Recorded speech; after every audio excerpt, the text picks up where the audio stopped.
Yo, what up? It's your boy Mellow Man Ace El Padrino. It's your boy Chingo Bling. My name is Questlove. What's up? This is Method Man. I'm 50 Cent. Yo, what's up? This is Isaac. And you're checking out the Chino brothers right here. Keep it locked. Peace.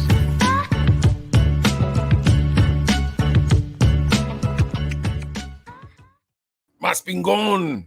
What's up, dude?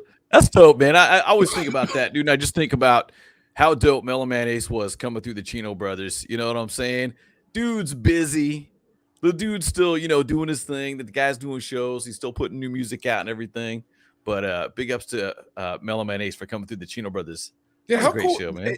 You know what? The only thing I really wish when we met Mello was that I'd heard that $1 song before we met him. Because that song is so good. You know what I mean? Yeah, he did a song with Joe Cooley too. Rodney O and Joe. No, it was Rodney O. He did that one song too. That's with the Eric B and Rakim sample. And I was like, this is actually dope. Like it's old school artists making new music, and it's like, don't sleep, man. Who did he do? All these cats who did he coming do out that with music. $1 song with? It was Money B from Digital Underground. Yeah, that's right. Yeah. I got you. Yeah. I mean, and it's cool. Shoot, Too Short still making music. Ice Cube still making music. E4 making new stuff, and you're like, what the? Okay, and it's dope. I'm getting a text. Was it time for the Chino Bros? Bros? For the Chino Brothers. DJ Draft checking in. What's up, bro? Go Raiders! Go Raiders! Raiders on the wild card. I remember one time I was a kid. I was at the swap meet. Speaking of swap meets, I want to talk about that in a sec with my man Ilflo. But I was at the swap meet when I was a kid, because when I was a kid, I often forget that we had very different childhoods. So I almost said, and we were like 30 minutes apart. I know, but when I was a kid, my mom would take me to the swap meet before school would start, because you could get the 3 for $10s there, and then you would get, just all the bootleg clothes, right? Because like if you were gonna buy a real like Adidas t-shirt, whatever, it would be like $15. Right. And Mike's mom didn't have the $15 per t-shirt. So it was like, all right, we're going to swap meet. You went to swap meet 3 for $10s. But Ilflo, I was watching his video the other day, and he's at the swap meet hustling CDs and t-shirts with the Ilflo on it. And it brought me back to being a kid back in we went to the El Monte swap meet a lot when I was a kid. Let's see. Yeah. Hugo. What's up, Delay? Angie says, what's up? What's up, Angie? Yeah, thanks for tuning in. Angie Martinez, dude. Angie Martinez. Remember her? I do remember Angie Martinez. Yeah. And I remember Angie too. What's up, Hugo? And but no, dude, that's great that you remember that, because I used to work with a bootlegger back in the day.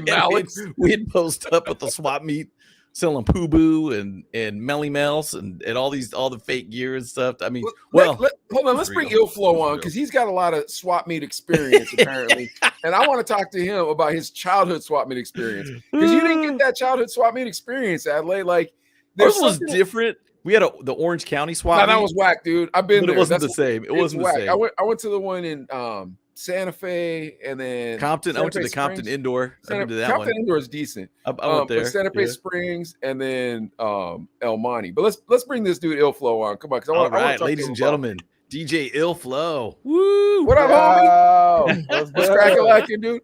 All right. So now I saw that video that you put out where you're at the swap meet hustling CDs and hustling t-shirts. Now, how long did you have a booth there, or was that your homie's booth and it was just for the video, or what's going on? I used to go slang mixtapes and merch at the swap meet like every Sunday, because you can show up late and you can leave out of there with a pocket full of cash. Nice. I like the mixtapes now that I think about it. I'd go to the Chino. Chino it was a cow auction and a swap meet. So it was weird because it smelled like poop, but like you get dope stuff there. And they had the bomb mixtapes there, because all the mixers from Pomona would sell their mixes there. And then Danny P's homies used to sell their mixes there too. Yeah, and Ilflo, wait, was it you were at the one by the fairgrounds out here in Bakersfield? Yep, okay. Because there's another one too on Hosking. I don't know if you've been to that one. Yeah, but that's where it's like Friday nights. Yeah.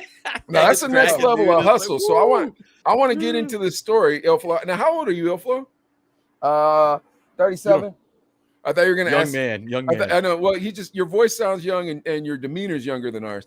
I thought he was about to ask my DJ age or my real age. No, I'm 37. I hate when people ask me that question. That's prime time. I hate that. We were like, my DJ age or my real age? I'm like, bro, you wear a skirt if you have a DJ age and not a real age. Like your real age is your real age. If you got a DJ age and a real age, you wear tampons. That's all I'll say. DJ trash.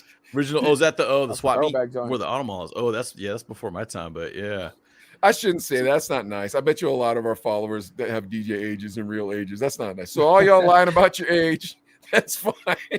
Dude, Mike remembers I'd lie about like gravy. I'd be 26 and I'd be like, man, almost 30, bro. He's like, dude, just don't worry about your age, dude. Your age is your age or whatever, dude. Right. You're only as old as you feel. Well, it's you're old as you feel, but here's the thing. The Irish have a saying, and I'm not Irish, but I live in the East Coast now, so there's a lot of Irish people around here. You know, like the Irish American people. But they have a saying. It goes like this: "Don't curse the gray hairs that you have, because many didn't live long enough to see them." Hey, and, you know what I mean? And so it's multi-layered because it's like, hey, as you get older, you get wiser. So just because you look older, your back hurts a little bit or whatever, doesn't matter. All that youth taught you to be who you are today. That's but a young cat like you, what'd you say again, Ilfo? 37? Yeah, that's prime time, bro. Prime time. Yeah, for real, so, dude. Still rocking the clubs, too. Yes, sir. Well, we're going to figure this all out in about 2 seconds. But real quick, I'm going to rat out one of our friends. You know who had a real age and a DJ age, Adley? Who? Rascal. Rascal's one of our homies. He's in Phoenix now on the Phoenix and he used to pretend like they made him have a real age and a DJ age.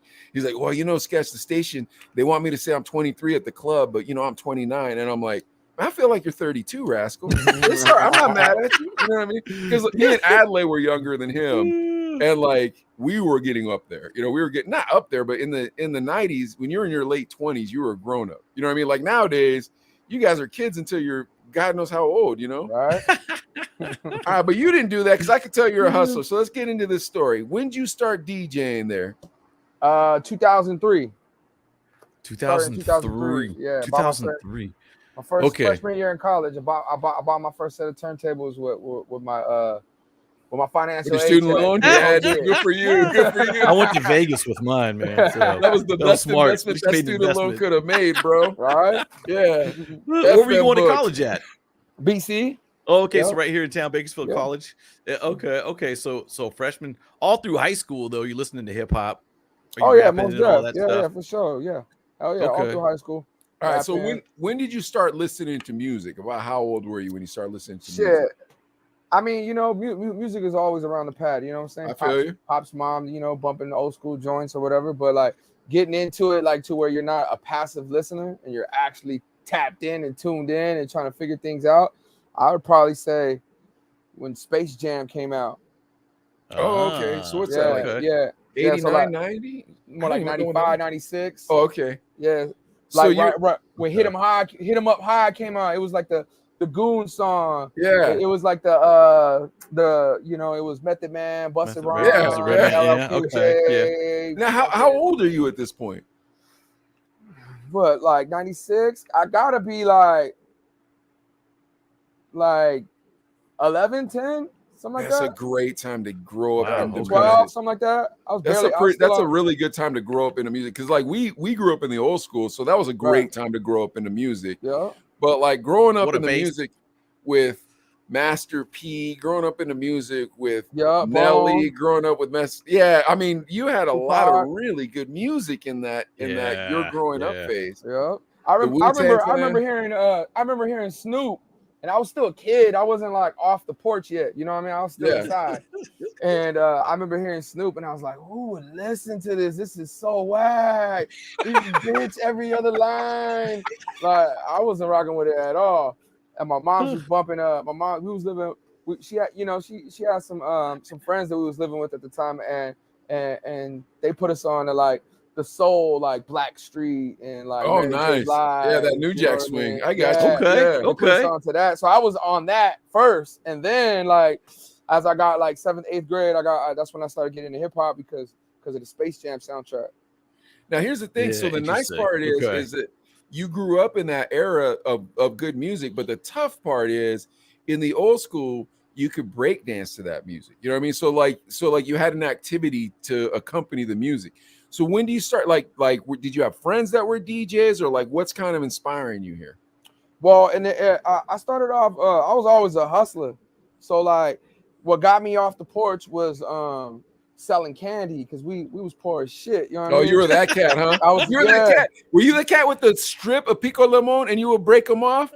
No, you were that cat, huh? I was the cat. I was the cat with the 10-pack of Snickers that cost $1. That was selling them for $6. Oh, so you're going like wholesale bulk sales. Yeah, that's how it's going. So back in those days, you know, there was like about 3 or 4 candy crews, right? There would be an adult, and an adult had the van, and they would come to the hood, swoop up kids right when they get off school, take them to nice areas, drop them off on streets, have them sell candy, come back. Oh, I got you. You were basketball Cal. You were basketball selling. You weren't schoolyard selling. I got you. So like you had some sort of charity that the money was going to in the candy fundraiser. No. It wasn't a fundraiser. We said that. That was that's what I'm saying. That's what I'm saying. Like, for sure. You're going door to door. I thought you were talking about schoolyard candy sales. No, there was actually grown-ups. Like there was 3 or 4 crews back in the day. I feel you. Like as soon as you said that one of them was a grown-up, I'm like, what kind of cartel is this? But now he was actually a good counselor. No, I'm not mad at you. In the right direction. You know yeah, I'm not mad at you. I just misunderstood Ilflo because you had to have the candy hustle man also, the lunchtime hustle man. Okay, Adley, did you guys have one of those? We had the guy that would sell the box M&Ms that looked like a school fundraiser, but he had to connect on where to buy them at the candy distributor. So he'd be like, "Dude, Adley, let's get in on this. We'll sell M&Ms. If teachers asks, it's a fundraiser for how old are you at this point, Adley? This is more like I'm going to say freshman, sophomore year. But even before that, you could sell any kind of candy at school. I'm talking about the 6th grade candy hustler, bro. We sold the I don't know if you guys remember this, the cinnamon toothpicks. Yeah. Because you can buy those like 10 for $1 and you flip them at school for like 50 cents. So what grade is that? What are you? That's more like 5th, 6th grade. Okay, 5th, I'm just clouded.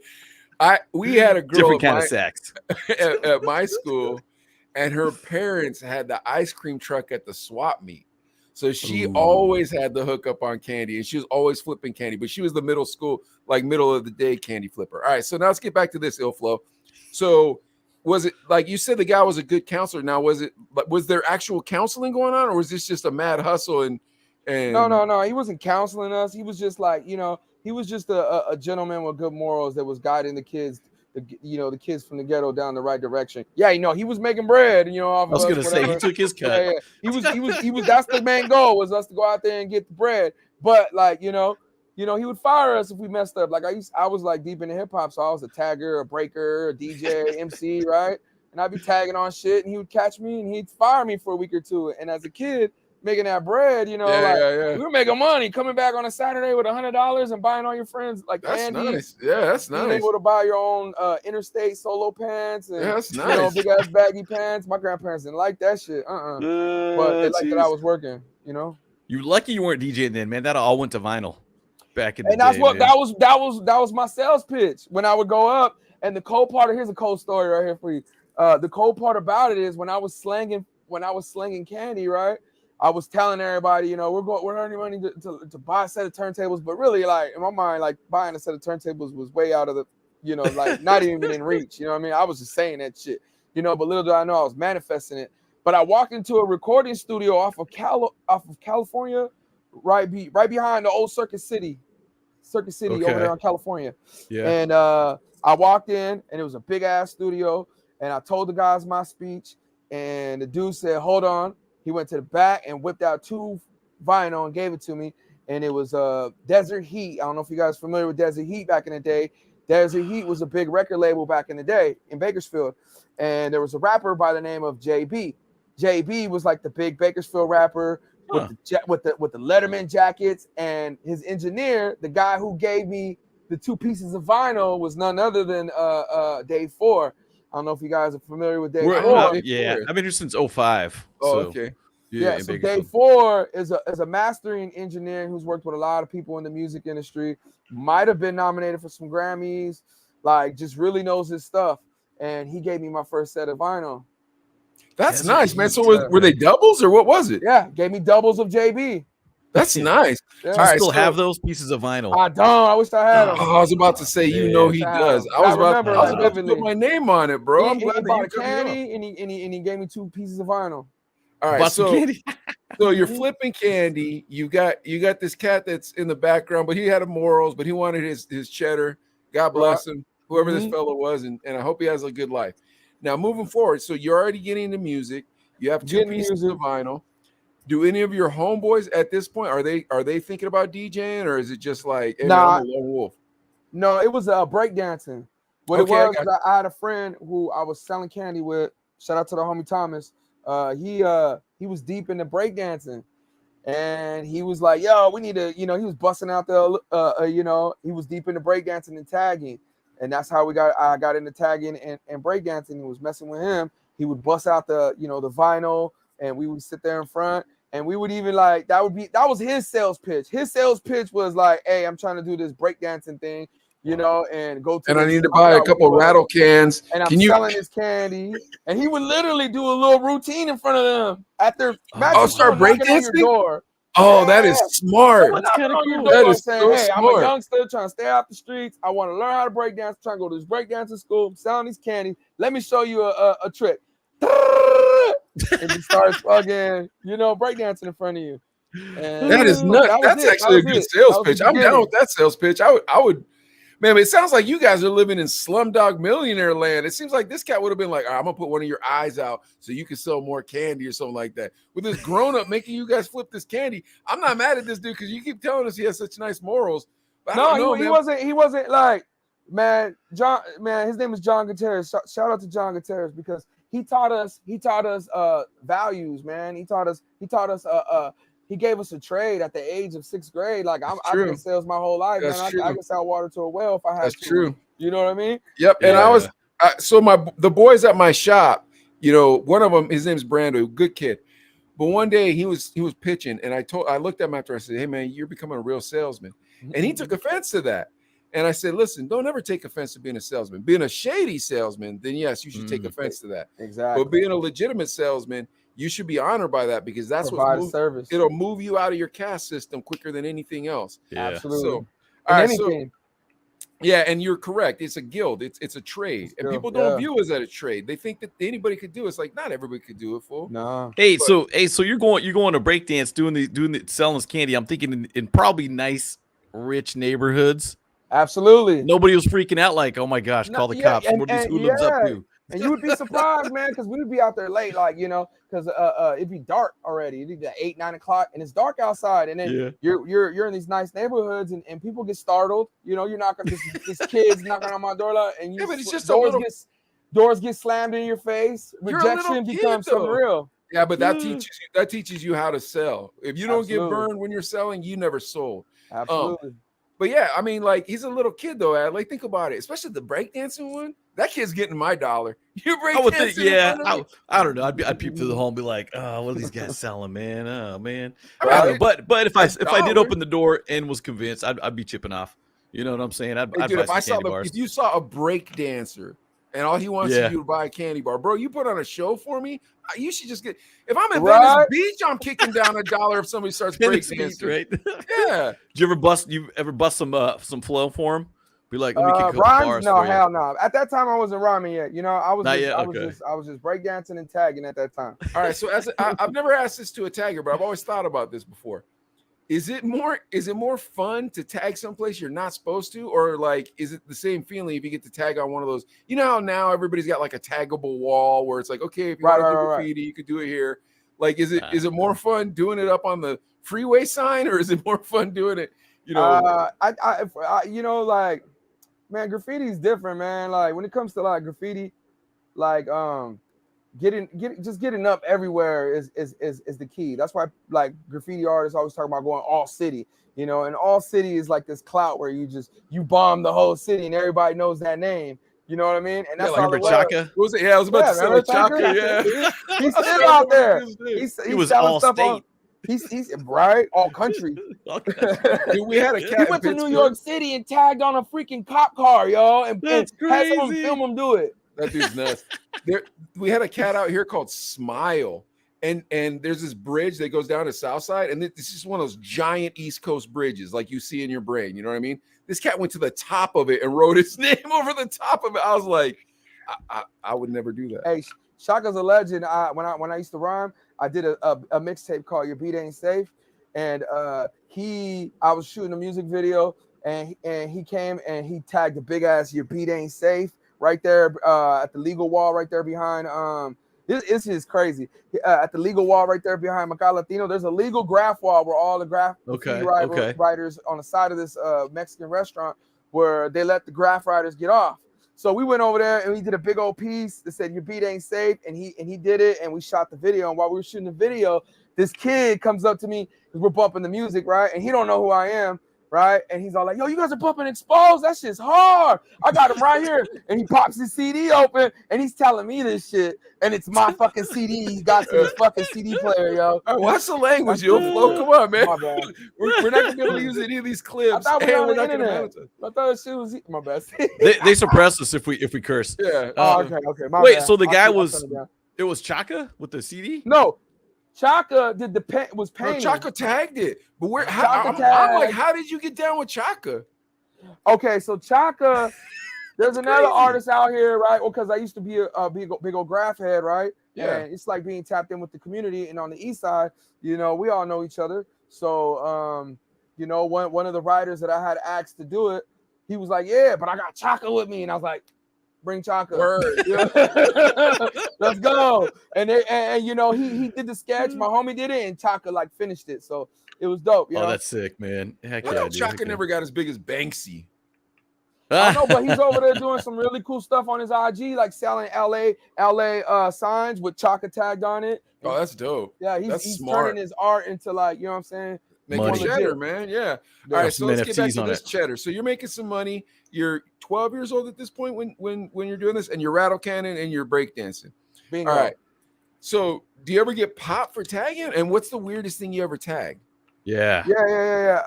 I got popped for tagging, and I did 8 months when I was 16. Where'd I you went go? to Camp Owens. Oh, I went to 9. Yeah, I went For tagging? I know that's rough. But though, for tagging. I had like 15 accounts. You know, I tore the whole east side up from Niles. You still can't sell. You shouldn't send a kid to camp for that, bro. You should have gone to Los Padrinos or something like that. But yeah, but I tore down a lot of people's buildings. I don't Like know. 15 accounts from. I mean, I'm not a judge though, so what do I know? Let's just call it from Mount Vernon for KMC all the way down to Niles all the way down to Morning Drive. Well, I'll say this: It's a decent sized area. I appreciate that Ilflo accepted his sentence, dude. Because I'm like, I don't accept your sentence. He's like, listen. No, I didn't accept it. My parents heard about what was going on in the streets because it was, back then tagging was like damn near gangbanging. You know what I mean? Yeah. Like, although I was in it for the hip hop aspect and the art of it, but it became really street. And my mom was really deep in the street at the time, and she found out through the street what was going on, and she was like, he's probably better locked up.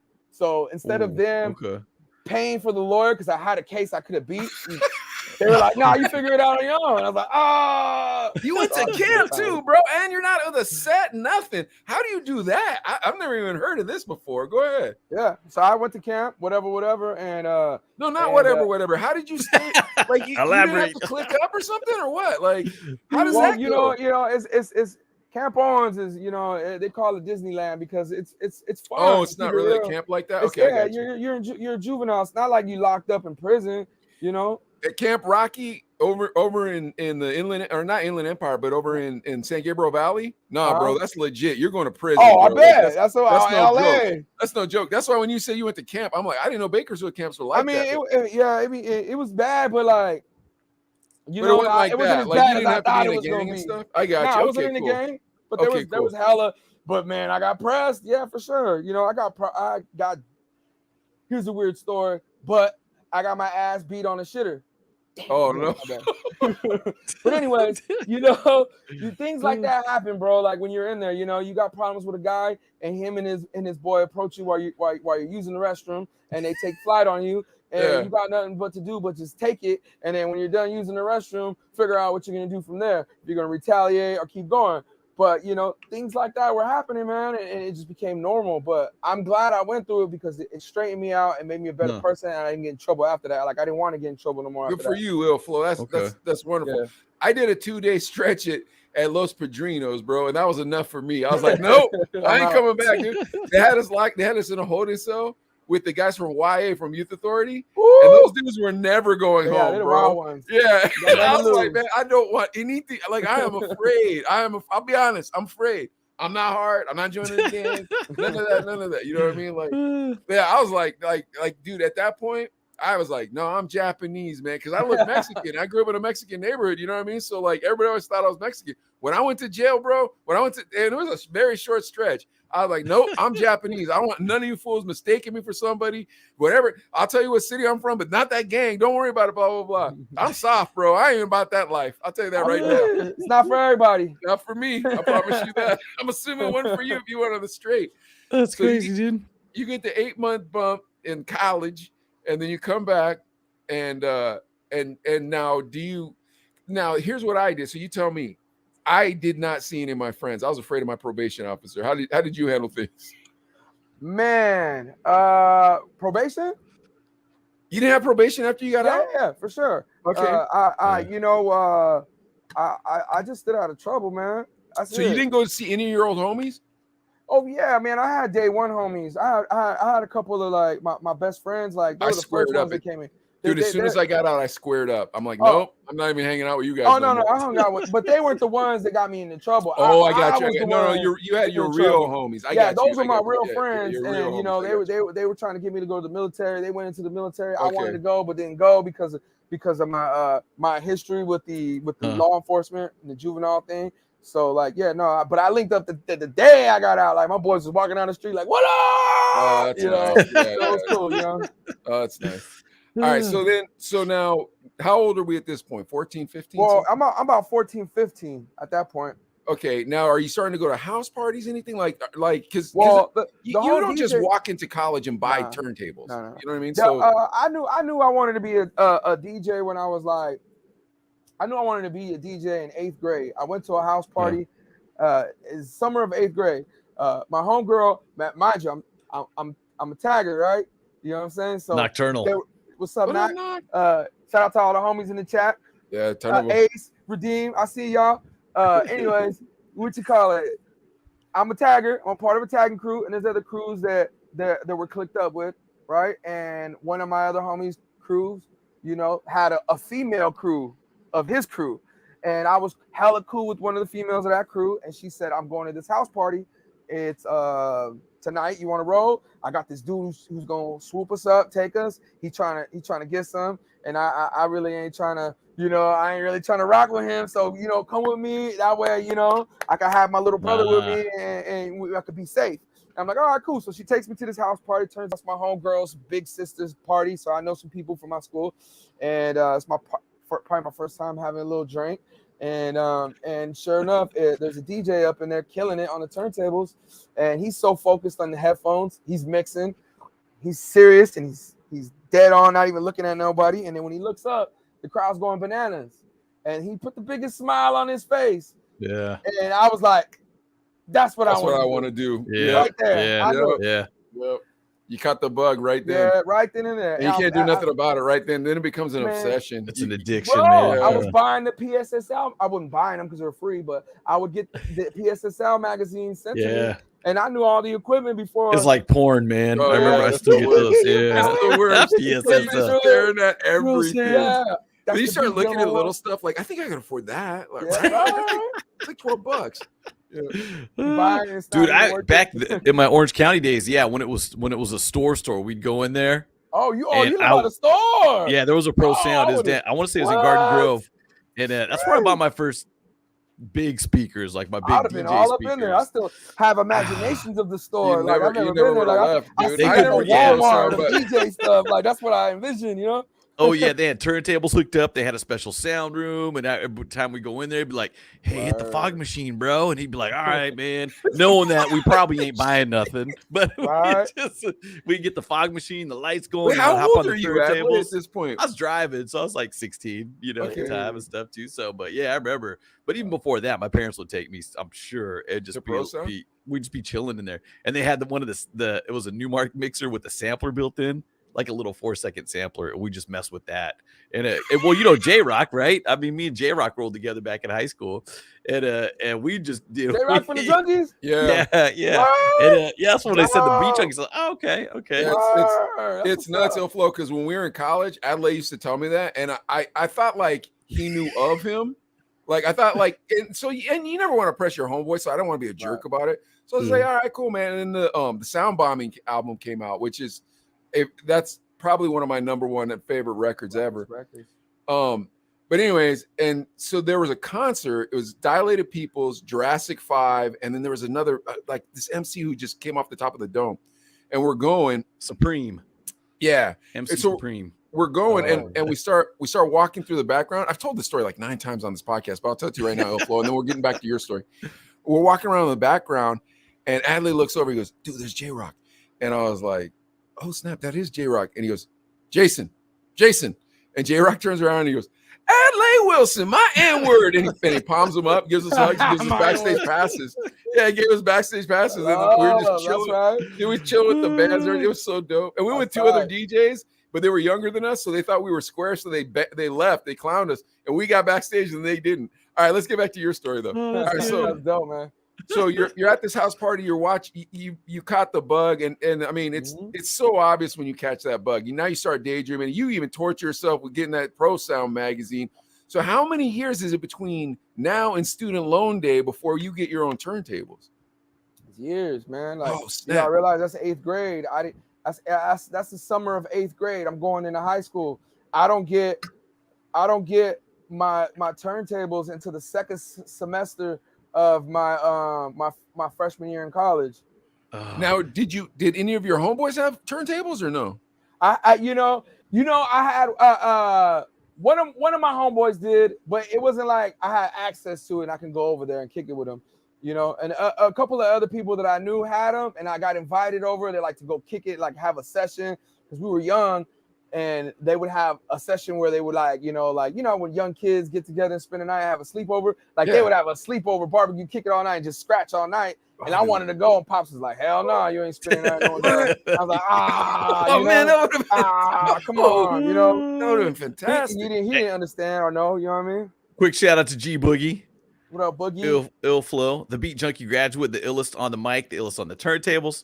Much love and respect, bro. Man, that's a lot of love right there from G Boogie. G Boogie's the homie. Yeah, that's the homie. Yeah, word up, yeah, man. Definitely. Hey, just to mess you up for a little second, Ilflo, we had Ernie, DJ Wild One, on last time, and his son is DJ Chaos, and at Ridgeview High they have a DJ club, and they bought him gear. That is awesome. It's ridiculous. That's so awesome.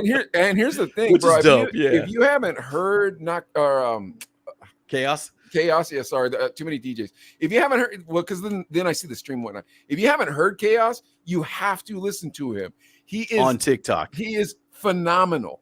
Like he is phenomenal. And he's 16, but he's not awesome, he's not an old 16. You know what I mean? He's a young 16, but he is phenomenal, bro. He did a cover of that.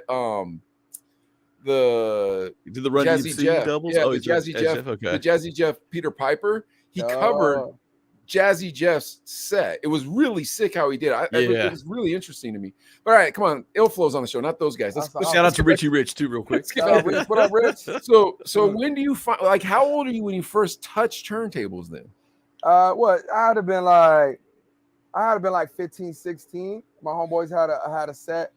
I had a set in their basement, and but it wasn't on like let's. It was more like let's rap over these instrumentals. Drop an instrumental. Okay. Yeah, that's what it was what it was for. You know what I mean? Okay. At that time. So you wanted? Did you like want to be an MC? Where you're like, I'm gonna be an MC, or did you want to be a D? Like, did that either of those two kind of come in your mind? Yeah, for sure. Like I I was just a hip hop kid, man. Like I wanted to do all 4 elements. I got was you. like, I'm gonna be the illest graffiti. I'm gonna be a break dancer. But when I realized I wasn't good at break dance, I was like, all right, I'm gonna chill on that. And then, and then I just kept my eyes on that. Turntablism was way too far for me to even. Who's gonna afford some turntables? In my mind, I couldn't even get it. It was too far. It's almost like Huh. when you watch somebody do kung fu in the 80s. You see Bingo. somebody do kung fu in the 80s, you're like, oh, I would love to do kung fu, but it's like mystical. The illusion of the turntable at the young age when $2,000 might as well be $2 million because exactly there's just no way that's going to happen. no way. But it does give you a lot of respect for the DJ. You know what Absolutely. I mean? And then it gives you respect for yourself as the DJ. Once you become the DJ, even if you're rocking a three-person party, you still respect yourself. You guys get where I'm going on that? You know what I mean? So I don't know. you still got to turn it out, man. Yeah. All right. Yeah. So your homeboys have basement turntables. Are you guys just bedroom DJing then at that point, or are you guys doing? We're not even DJing. We're that's right. rapping You're over rapping. I instrumentals. forgot. That's right. We just got some turntables, microphone, some records, and we're hitting play on the record with the instrumental, and we're rapping over a microphone. We're hitting record on the tape deck. What are you doing with them? Are you flipping those tapes or what? Yeah, nah, we're just recording. We don't know. We got dreams. You know what I mean? We don't know where to take them or what the goal is. We're just excited to have some equipment and mess around. Yeah, I don't blame you. Hey, was that the start of Urban Track Records? Nah, Urban Track was another gentleman's record label. There was a guy who had a badass recording studio on Niles on the east side up there above the Bakersfield Billiards, and we used to pay when we started to say, hey, let's take this rap thing to the next level. My Ryan partner Demon One, shout out my boy Demon One, Jesse Diaz. He was like maybe one year older than me, and he was in the Marines, and I was still like back home going to college, and he was like, yo, we could do this, because we was rhyming at our birthday parties together, you know what I mean, at our, wherever we could, whatever house parties, and he was like, I got some bread, because he's in the military. He's all like, let's book some studio time and let's record these.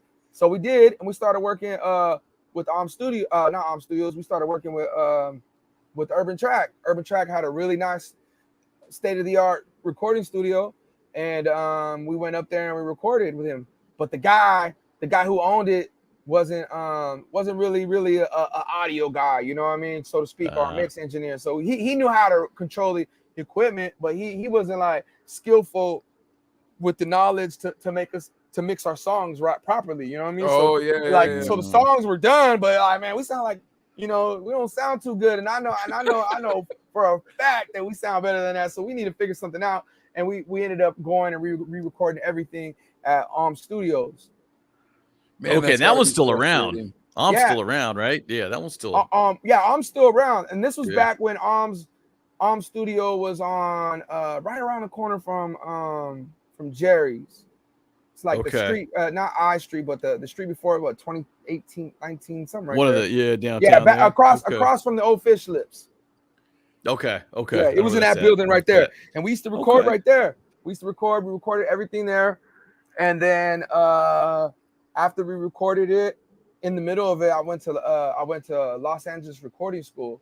After we re-recorded it, we got tired of paying for studio time, and so I decided to take it upon myself to learn how to mix and master, because we didn't, we thought that, hey, somebody should learn this trade, and while you're out there in LA and Hollywood, you'll probably meet some contacts, and they will be resourceful for us to make a move, make those connections, make some connections, and get a network. So then I end up at Los Angeles Recording School. Wow, that's cool. And then I come back and I link up with Urban Track and get the position as the head engineer there. Oh, dang. Okay, wow. I didn't know that. Yeah. Okay. So you were a producer full time. Yeah. I was running the studios up there. I was running recording time. And how much nicer did it sound when you were on that board than when all those other lamos were on the board? It's like going, it's like anything. You go to the gym and you get swole, you take your shirt off, hey. Yeah. You know, I would have been lighting up every channel would be lighting up on my. I'd be like, now you see how that sounds? Okay, good. And he was the owner, but I wasn't gonna flex on him like that. I was No, just I'm not happy flexing to be like the nice. that, but to all the artists, I would be like that. Oh yeah, for sure. Every No, one of the we're artists, trying I'd to be like, you see how nice that sounds? Oh, Okay, yeah. tell your friends because that's how nice For I sure. make it sound. Hey, You know anybody what I mean? famous come through while you're working? We had Mr. Criminal up there. We had Okay. Dub C. Oh, dang. Dub Okay. C and R.I.P. Crazy Tunes went up Really? there. Yeah. Okay. What else do we have up there? Jenny Hispanic, because the gentleman who owned, Urban Track, the studios, and the pool hall downstairs was like more in the Spanish music. So he had like Jenny Rivera come through, Lupe that's big. Rivera. Yeah, those are big names. And those Lupe are big Rivera, I was, they had me chilling with him. They're like, yo, play him some music. Play him some of your music. I'm like, play him some of my music. Like, Oh, I definitely would play some of your music. Oh, yo, all right. And I started playing some tracks, and he's like seriously like tuned in. You can tell when someone's like tapped in, like he's like tapped in, listening. He's like, he stop the music, and it's just me and him in there. He's like, he looks around, he's like, I want to rap so bad, but I would disgrace my family. I was like, yo, I was like, yo, this guy right here. That's a great story. Yeah, I was just like bugging out, like, yo, he wants to rhyme. Like, okay, So you did the studio engineer work on all their records? Yeah, well, not all their records. They just No, I mean not every single one of the records. I mean each one of those They came artists through, who huh? spoke to us. Yeah. So you did audio engineering for Mr. Criminal, for Dub, for Lupe Rivera. Yeah. Well, see, Dub C. So well, Mr. Criminal. I forgot how he came. Mr. Criminal came through, but I want to say KG brought Mr. Criminal go through, and Mr. Criminal came through, and he did some drops for us, and he wanted to rap on one of our beats, but he came through with like two OGs, like OG gangsters, like triple OG, like I don't feel too good about OG. this. Yeah, like I can't see your mouth because your mustache is so like, big. Is that your OG. your grandpa OG. Yeah. I don't like those kind of people. I'm not a fan of those kind of people. They were cool, but they, Good he for hopped you. on the mic. And Dub C, we had at the time we booked Dub C. Dub C was doing a promo tour for Guilty by Affiliation, and we booked him to come perform so we could open up for him at the I forgot what it was called before, but right now it's called Elements. But there was like a couple of Was it McGee's? McGee's. It was McGee's. Was it McGee's? Yeah, McGee's. And we threw a party there. We brought Dub C. Dub C, he brought his whole crew. We got to walk through the mall with him because he wanted to go peep out the mall. We're walking through the mall, nobody even knows it's him.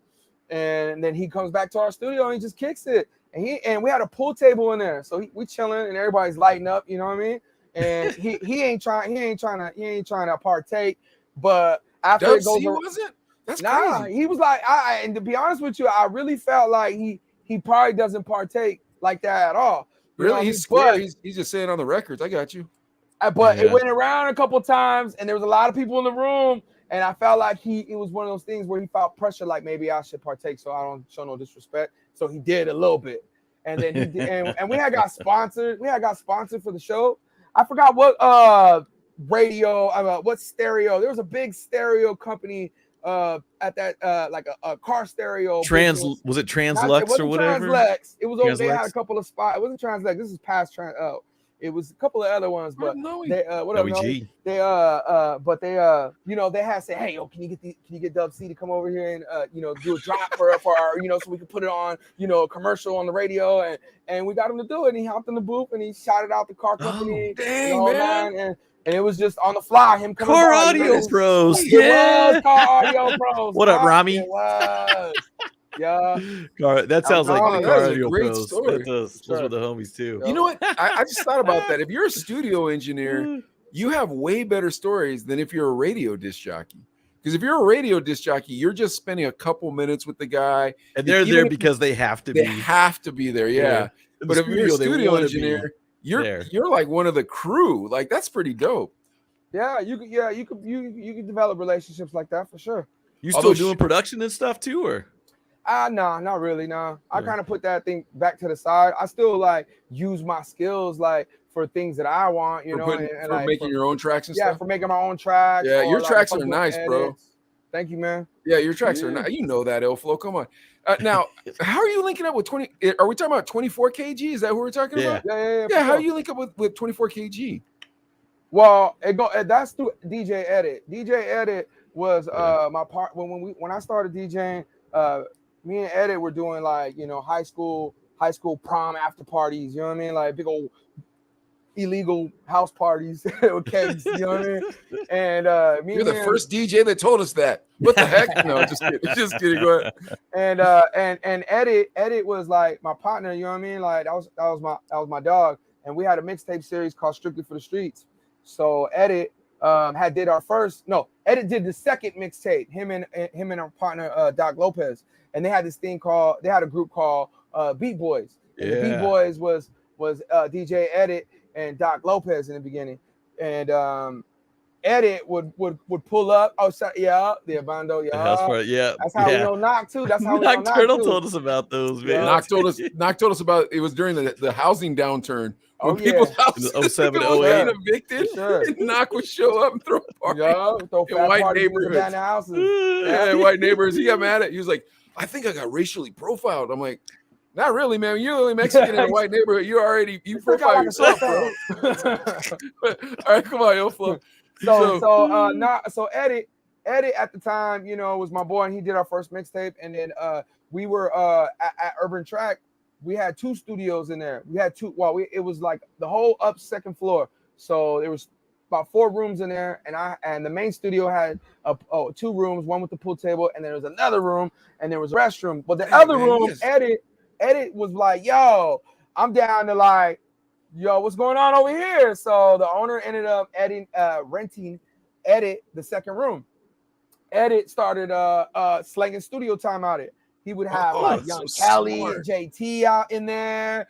He brought KG through, So he brought Kilo through. He started bringing people through, and they were in his studio, and then I had the studio right next door in the same room. So it was just a big old compound of creative minds linking together, and we just all started recording, and then that's when me and my partner Deemer, we was working on our group album, and but we were recording a mixtape at the same time, which was the volume 3, Strictly for the Streets volume 3, and then we just kept recording, and everybody who was there at that time was jumping on, and we were just like, "Yo, we should just make this volume 3, all of us."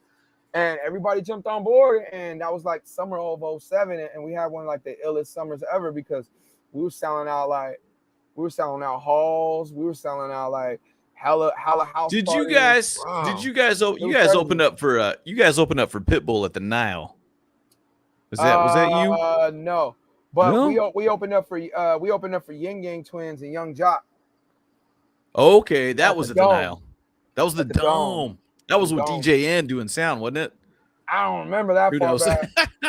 The Dome. Were you part of that Wyclef cipher at Adelaide's radio station? Yeah, you were there too. Because I was like, because Nocturnal today mentioned who got the footage is what I want to know. I know, man. We got they're holding it hostage. I need that, man. Yeah, because I thought about that too. Because Lionel came by the station today, and he's like, "I'm like, yeah, we got Ilflo tonight." He's like, "Yeah, exposed," and I was like, his email when you sent me your email, it's all exposed, and I was like, "Is that the same one?" It clicked. Like, yeah, and then I was talking to Mike in the green room. I was like, yeah, when we had Wyclef come through the station, he brought his guitar, he was chilling, it was dope. And then there was a little bit of a cipher, and it was you, KG, and Wyclef. I'm pretty sure it was you 3. Kilo, and it was my homie Kilo.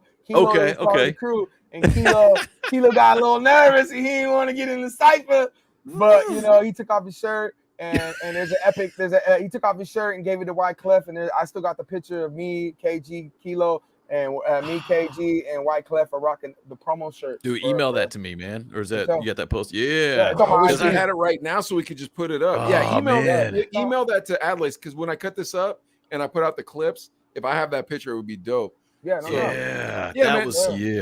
say that's another thing about Ilflo that was nice is he has a pretty decent social media presence. So like a lot of times because I cut the promos for the show, so I'll have to look through like the DJ's social media presence so I could pull clips and put them into the promo.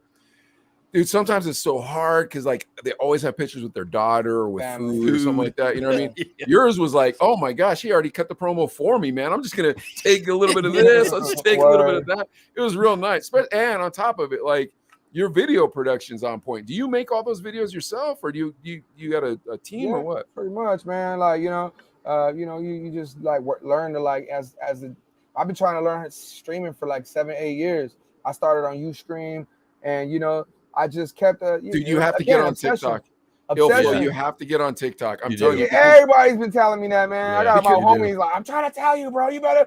I'm gonna make it for you. I'm like, yo. Here's the thing: you could cut up your clips, or you could put them whole now because you can do 10-minute videos. Oh, and then on top of it, like you're our homie, and we're blowing up right now on TikTok. So like we'll hype you, bro. Like, and then we could pass back and forth. Like, okay, cool. And you can battle on TikTok. Like, bro, I'm telling you, I like that one. Like, I'm telling you, Yeah. if you had TikTok, we would all three be on TikTok right now because I would use my shop's account. He'd use Chino Brothers, and you could use yours.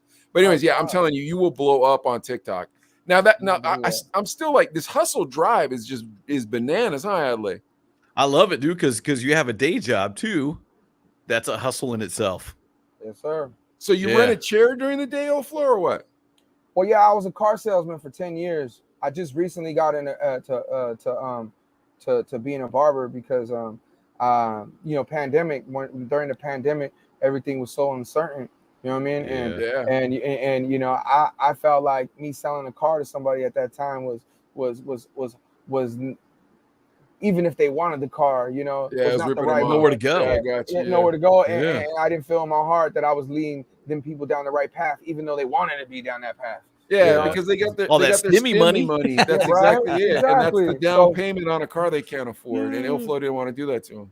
Nah, I didn't want to do that to them. And then on top of that, I knew that the people, I just knew that it was gonna get slow and the chopping block was coming. So I decided not to get back into it and try to do something else. And the timing was perfect. So I was able to get my license and get the government to pay for it. And right when we got let out, I was able to go right straight to work. So it worked out. Wait, how'd you get the government to pay for your barber license? Is there some sort of like grant or something? Yeah, for sure. Like there's services for people who are trying to get employment. You go down to it used to be called Employers Training Resource, but now it's called America's Job Center. And you go down like there. A Bakersfield thing, I feel like. Absolutely. Well, I want to say that it's California. Period. Oh yeah, I live in Pittsburgh though. I live in Pittsburgh, Pennsylvania. I live on the East Coast now. You from the Pittsburgh? Okay, you from the Burgh. I'm not from the Burgh. I'm from West Covina. You're SoCal. Now I live in Pittsburgh. I got the homie. Man, shout out to the homie Jay Spools. I always wanted to be on radio, and I never got the opportunity. And I want to say it was 2000. I can't remember what year it was, but he was able to obtain an hour from 5 to 6 on a local station called 103.5, which was Roots Radio back then. And I remember Roots Radio. Radio. That was a low wattage station, but we were able to play. It was called the show was called The Raw Hour, and we were playing B-sides, underground hip hop, and local talent. Sweet. Yeah, so it was just about good music and playing what wasn't getting light shined on. You know what I mean? And when nobody was playing Most Def, and you're like, this is things like one that. of the illest rappers. Dilated, Peanut Butter Wolf. You just name these rappers, and like these guys are amazing. You know what was crazy though, Ilflo? Me and Adler, when we were young, we had these two white friends called Pete and Ryan. Those guys knew hip hop, and these dudes, they were like two white dudes from Whittier. Like rich parents, everything, but they knew hip hop, and they knew this. Like they introduced us to Cool Keith. Like they were like that, like that with hip hop. And when they taught us about that stuff, we were like, "What is this music?" Like it was so enjoyable. Once we got into it, it was so enjoyable. Company flow.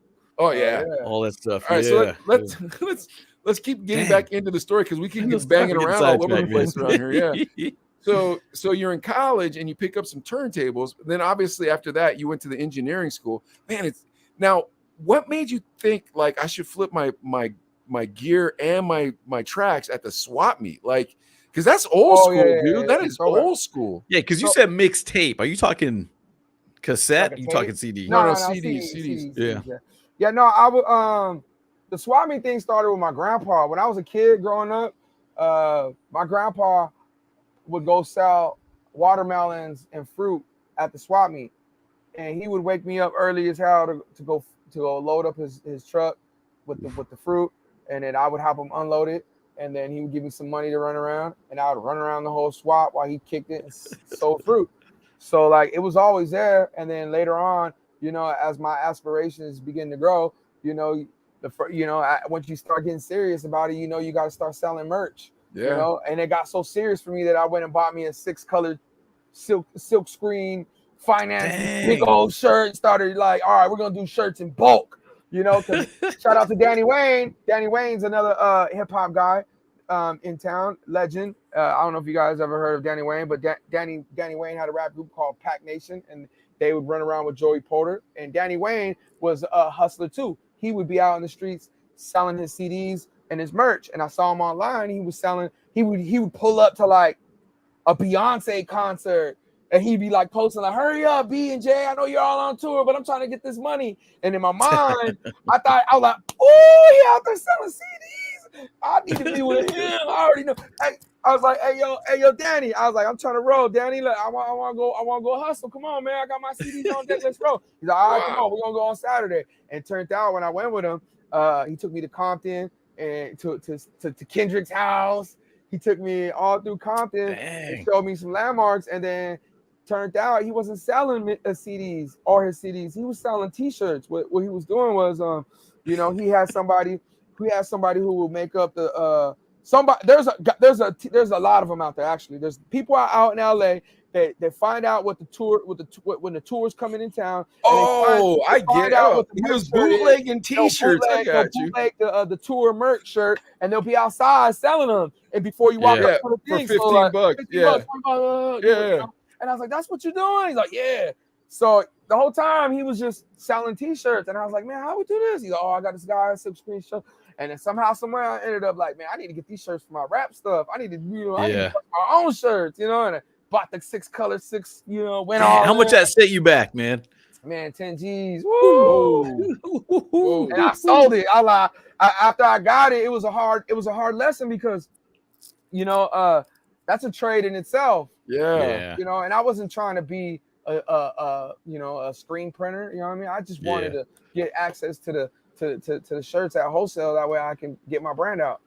Yeah, but like, geez, I don't know. I don't pay that much for T-shirts from my shop. You know what I mean? Like, I feel like I pay $7 or something for those shirts, or $6. But what if I told you those shirts were $1.50 or $1.25? It wouldn't bother me. It wouldn't bother me. So it's a nice markup, though. It's a nice markup. $20 shirt. That's a nice. I'm not mad at that, but I'm not paying 10 G's to catch $20. You know what I mean? Like, if I'm doing it for real, like if that's what I'm doing, then yeah, possibly. I don't know, bro. Like if I was your homeboy selling the bootlegs, maybe I'd do it. Yeah, he's making money though. It cost me 10 G's, but it wasn't like I put 10 G's down. I financed that thing, man. I wasn't paying it like $100 a month, 125. You know what I mean? Whatever. To me, I was like, that's nothing. You know what I mean? Because to me, I'm gonna take this. You know, at the time, my mindset was like, we're gonna blow up, boy. Wait, hold on. So you sold it back. Who did you sell it to? Shout out to my boy Ramo, my boy Ramo OTB, which is another label that I'm affiliated right now. Those are my dogs, Oxnard Pugs and Ramo, and Ramo bought it for the low. I gave him a player deal on it. He stole that thing, and he's still printing. He's still printing. Okay. 11,500. That's what he sold it for. No, I sold it to him for 1,500. Oh snap! Yeah, dang. He came up at the time. He did come up. Yeah, I was moving to Santa Maria. I had nowhere to put it at. You know what I mean? And those things are big. And they're you said big. a 6 screen? Six? Ooh, yeah, that's a good size those things are big. Huge. You gotta have like a warehouse, not a warehouse, but like a garage. They're taking up the whole space in the garage pretty much. For sure. The whole space. Yep. Wow, and then you bought turntables. No, I had my turntables the whole time. You had them that time. Freshman college. So those T-shirts in the video, are those from that printing press, or that's smart? So he just put Illflow on all of them, Adley. Yeah. I saw that. I was like, okay, yeah, because it's never gonna go out of style. It's just I would give them to the bums too, so they can walk around with them because free marketing. I did that with some Groove T-shirts. They'd be rolling up, doing a van hit or whatever. Be like, do you need a fresh shirt, homie? Yeah, so, I got you. Thank you. Don't mention it. Don't mention it. Uh-huh. Man, that's a hustler's grind, bro. So, like, have you ever felt like, all right, this is what I'm trying to get to? Let's see. New gear. G-Boog wants some Tell me, new my gear. G. I got some gear for you up in here, dog. I'm gonna holler at you for sure. What's the website, man? What's the website? Yeah, do you have a website? Yeah, illflow.net. Illflow.net, everybody. If you want to get some dope t-shirts, Cash App? illflow.net. You take Cash App? How do you pay? Is it Visa or Cash App? Oh man, I'm on Zelle, Cash App. I'm on Venmo. Square? What You got Square? Apple Pay, Square. Okay, word. All right, cool. Because I'm not down with all that. I don't have any of that Cash App stuff. No, because I'll either pay for it, I'll just give you a paper money. Like, I ain't about that life. I'm not like, oh, I do owe you $3.48. Like, nah, man, I'll just pay for it. Don't worry about it. I don't like them fees they charge. I don't care about it. I'm not about that life. I don't like the fees I have to pay on my Square. All right, man. This is a fascinating story, man. This is a fascinating story. So you print up all them shirts. You're flipping your mixtapes at the swap meet. Now, I gotta assume they've got what, 3 of your songs and then like 10 other tracks, or oh man. Nah, I mean the idea was not to be selling other people's music.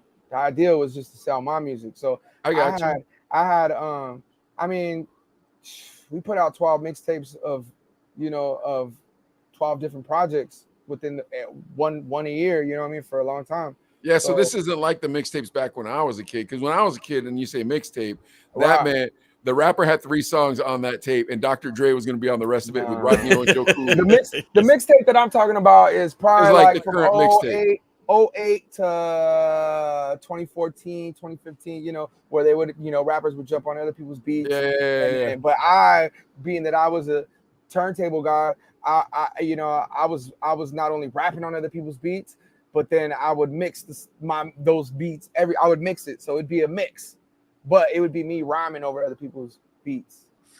Yeah, Knock wants some of the hard copies. Yeah, for sure. I got hella hard copies. You still got CDs and stuff? Yes, sir. In the cellophane and everything? Yeah, man. I got a couple boxes of merch and some CDs up here. Oh, dang, dude. Okay. All right, so you're flipping your own product. That's nice, man. Respectable. Mm-hmm. Yeah. All right, and then we get the haircutting license. Now, are we still doing the swap meet hustle, or what else? Whenever I was doing, I would do the swap meet hustle.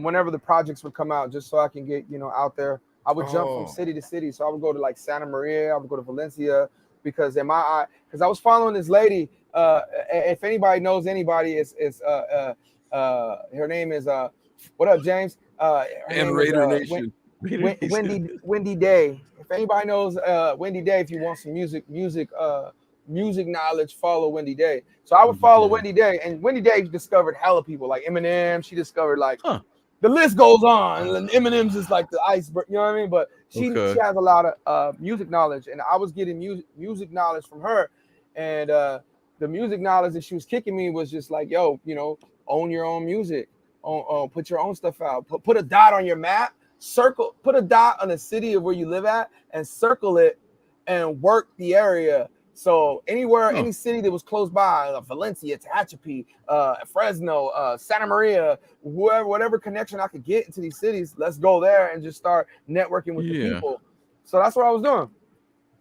Wow, man, that's a hustle right there. Yeah. So now the illflow.net, what can we buy there? Nothing. Nothing. There's nothing. You could book me. You could book me to DJ. How am I gonna get a T-shirt if I can't buy nothing on illflow.net? I mean, you can't buy nothing there right now. But when the new stock comes in, what up, Christina? When the new stock comes in, you go there and I'll post it on my socials. So whoever's following me on my socials will, see, hey, oh shit, you got new merch, and then it'll lead them to the site. And you're at DJ. Where are you? DJ Illflow at where? At YouTube. At DJ Illflow at Twitch. DJ Illflow at Instagram, and DJ Illflow on Facebook. And YouTube too.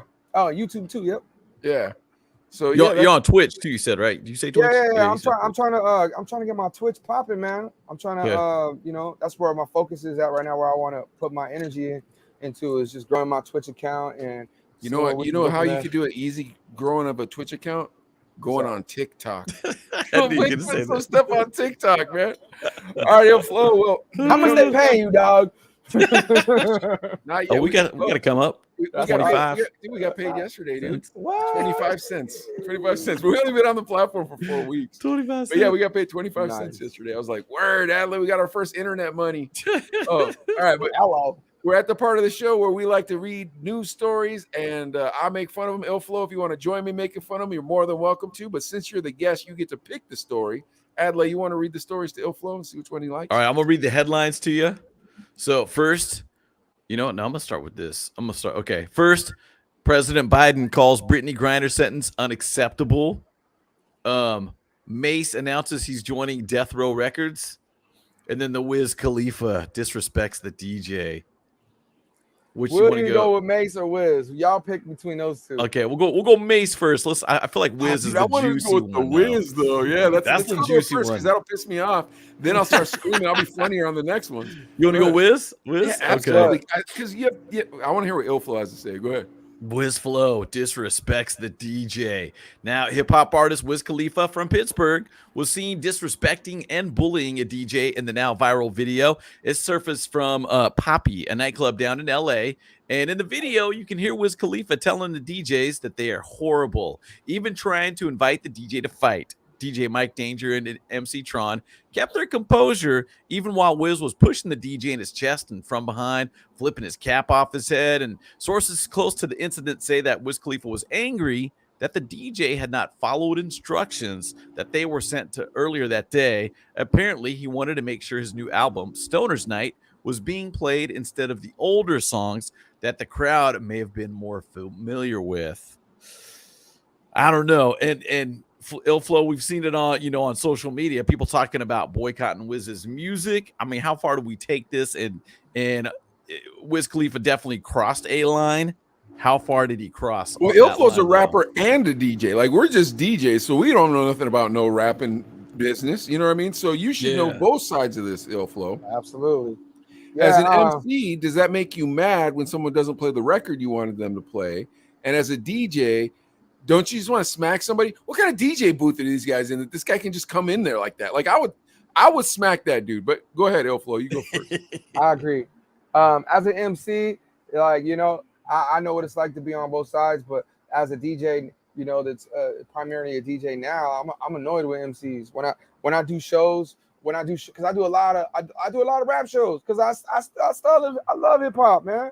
It's it's what I came up on. It's, that's the culture I was raised in, So, being a part of that is important for me. So I love it when I get to do them. But what bugs me about them is the ego. The ego of the MC that thinks that everybody's there for them, especially when they ain't made it yet. Yep. When they ain't blown up yet. That's the worst. They show up late and they don't got their DJ with them, so they're handing me their thumb drive. I'm dealing with 5 other rappers, and each one of them have their music on a thumb drive and want me to organize it in front of them. Play my USB. And then they're like, yo, the track 2, my guy is on his first 2, ain't make it. So can you do me a favor? And could you skip, from the first verse to the third verse? I'm like, yo, we got like 5 rappers. Hand me your track, dude. You want me to like, and then you try to do that. You try to get organized with them and be like, hey, yo, send your send your tracks early and make sure you get them in by this day. But the problem is, you're dealing with not just the rappers, but you're dealing with the promoter. The promoter's still gonna let this guy rock, even though he didn't turn his tracks in on time, because the promoter is getting paid by this guy, and this guy is selling tickets, so he's gonna he wants, it's just a bunch of fuckery. Excuse my language. So I get really, really annoyed. So to see Wiz Khalifa doing this, like Wiz Khalifa is at a pro level where he should be having his DJ with him everywhere he goes, especially at his album release party.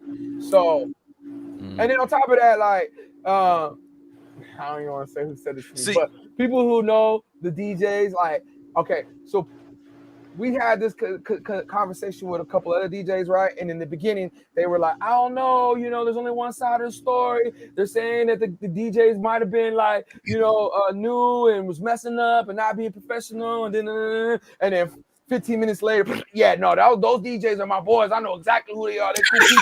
They're canceled. And I'm just like, yeah.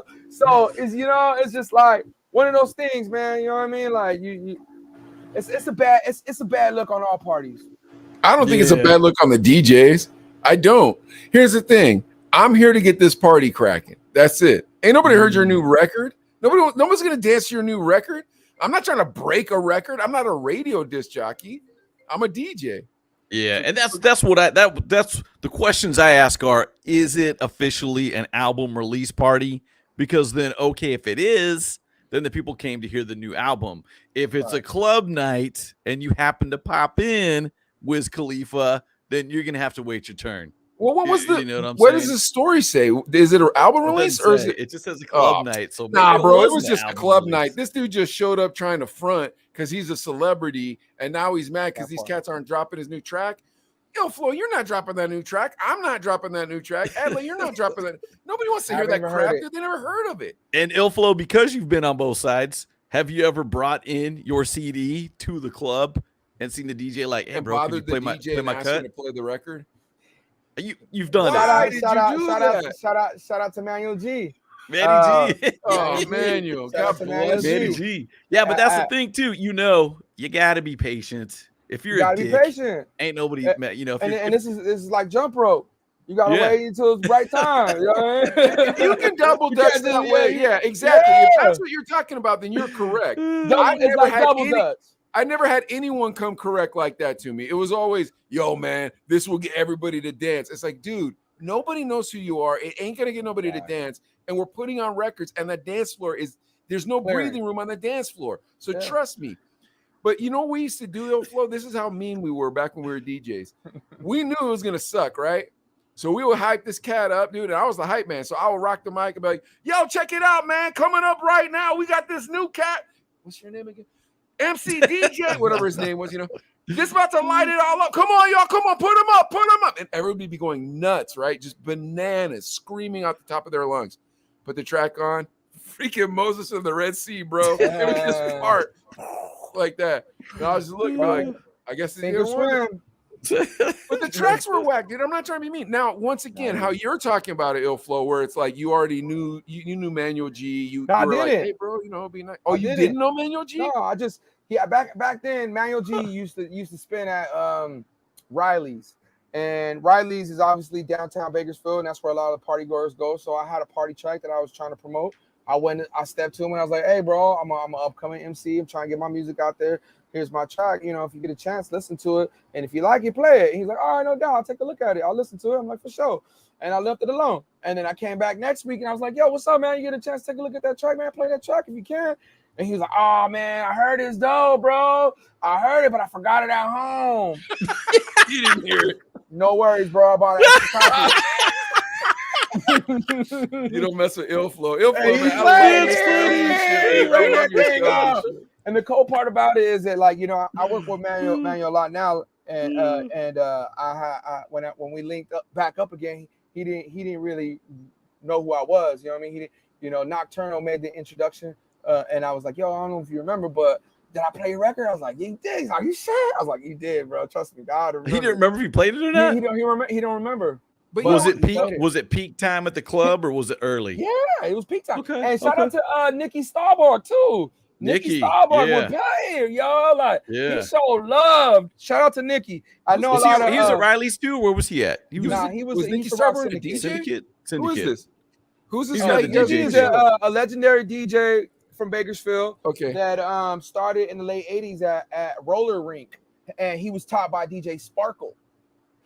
Sparkle was his mentor, and him and Alex G came from up underneath DJ Sparkle, and they got their shot underneath Sparkle because he gave him a shot at the roller rink. Jogo checking in. What's up, Jogo? I love that story though. But seriously, Ilflo, that's if someone did that, if someone was like, yo, man, this is my track, you know, and we had friends who were rappers who like we'd even play them on the radio because like they were our friends and they did it like that. You know what I mean? But bro, as a DJ, not a DJ for rappers to rap over, as a club DJ, have you ever had somebody come just hand you their track and be like, "Come on, man, you got to play my record. You got to play my record." Yeah. I was DJing at Riley's again. Shout out to KG. KG needed a night off. KG DJs down there on Saturdays, and he asked me to fill. and I filled in, and a couple of rappers that knew me saw, hey, what are you doing here? You know, like, you ain't normally here. Like, oh, what up, what up, what up, what up? You know, and sure enough, they're like, play my stuff. You know, I'm like, you know. But what was cool about it is that one of them, you know, see a lot of MCs don't know if you have your stuff in these days in time and ages, if you have your stuff distributed right now, you know, and distribution is not hard to get, DistroKid, whatever, right? Once you get your distribution, it'll be on Apple Music, it'll be on Tidal, Spotify, all that stuff, right? And nowadays, every single one who's rocking Serato got Tidal embedded into their laptop. And if they got Wi-Fi, and if they're a working DJ like that, they're gonna have Tidal, because when someone comes up and asks for a request, you don't want to be that DJ that doesn't have it. You want to be the guy, I got you, especially if it's a song that works. And there's the discovery factor of that too, because you may not know about the song, and they're doing your you, job like, for you. They're doing your job. Right? So nice. I agree with you. So you know, this chick, her name is Slim Saucy. She's a up and coming rapper out here in Bakersfield. And she saw me, and she was like, "Yo, play my record." And I was like, "Man, my thumb drive ain't working." And she's like, "It's on Tidal." I'm like, all right. And I played it, and then it opened up the door because another rapper came. He heard me playing in chart. I'm like, no, and he had the thumb drive, but he was a friend. I knew him, so I play. You know. I don't know, man. You get the monkeypox from a thumb drive nowadays, man. Oh, I don't know about getting the monkeypox, but you're getting the dead dance floor from the thumb drive. I promise you that, dude. All right. Here's one. I never thought of this question before, but I'm gonna ask you two this, and you tell me which one it is. What's worse? Okay, what's worse? Now, Illflow, this can't be one of your friends that's asking. I'm just saying regular local rapper. Got me? Because if it's your friend now, it kind of makes it whatever. Okay, so what's worse? Being at the club, right? And you got this place on fire, man. Like I mean, you can't even believe the voodoo you're doing. Walls are sweating. Exactly. Okay. And homeboy comes up and asks you to play his record, okay? The local rapper. And he's very persistent, and he won't stop bothering you about playing his record. That's option one. Okay. What's worse? That, or when you're in the restroom peeing and the dude's talking to you to try to get you to play a record? What's worse? I hate that bathroom one, though. Equally worse. They're equally worse, man. I know. Which one talk to me while I'm pulling on my thing, I hate that. man. But Come go on. ahead. Yeah, man. I don't understand why they think it's a good opportunity as well. That's the thing. I'm like, what makes you think this is a good opportunity, bro? Do you think and it's never a record I want to play either. It's always I gotta throw a twist into your question, Mike. All right, go ahead. Here's option 3. Getting beat up on the toilet saying, "Play my effing record, bro." You already got the worst. No, you can't throw an actual horrible one. You can't throw the worst horrible one in there against the two mediocre horrible ones. Come on, you guys got to. Well, let me ask you this then. One is worse. What if it's a rapper wanting you to play a song, or just that drunk bridezilla type out on their what, bachelorette night? And just play my song. Oh, we're leaving in 5 minutes. You gotta play it now. That doesn't bother me. I don't care because I'm like, okay. You know what I do? It'll either do one or two things when I do this. It'll either get me really drunk or they'll leave me alone.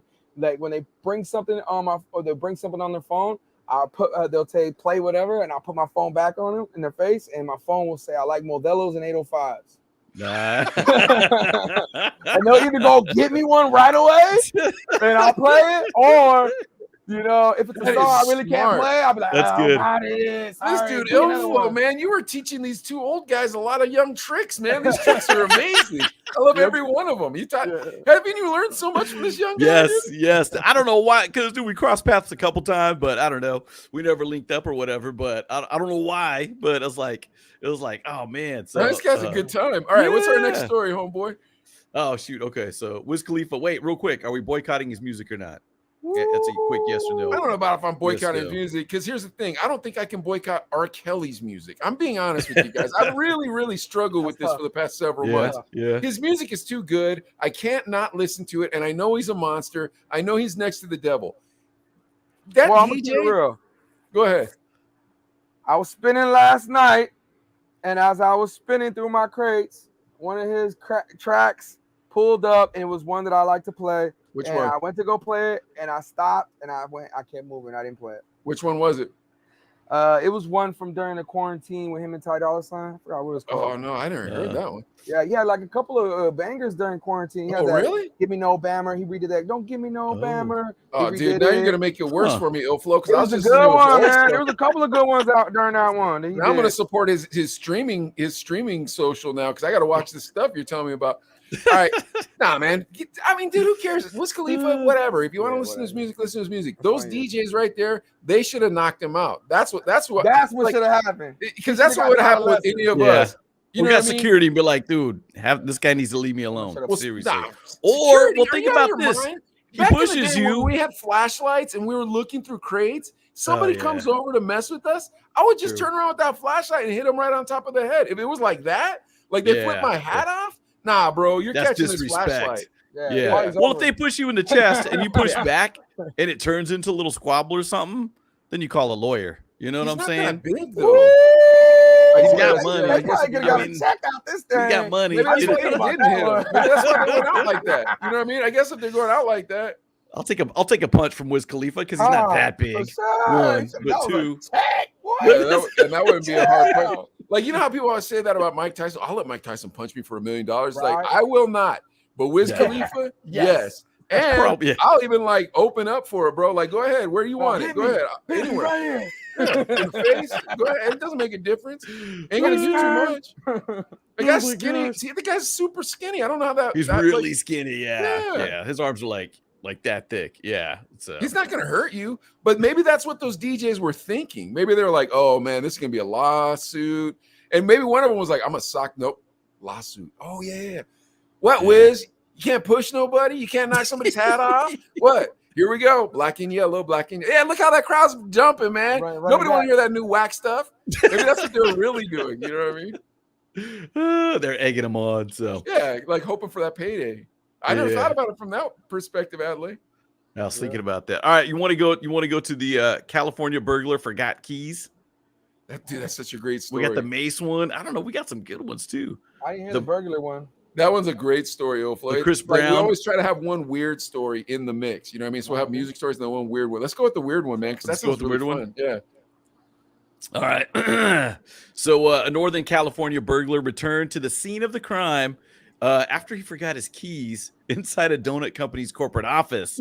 Now the thief, he steals some petty cash from Johnny Donut's office in the Bay Area, and he also grabbed the keys to a bakery vehicle, but didn't steal the vehicle. So we're trying to find the police are trying to get the public to help identify the burglar who used an unknown tool to manipulate the office's doorknob to get inside. Surveillance video shows the man moving between the office and the back storage area where he pried open a filing cabinet. And they said he took a bank bag with some cash. And part of the investigation is finding out why this specific business was targeted, probably for the money, I'm thinking. But he forgot his keys. So he had to go back.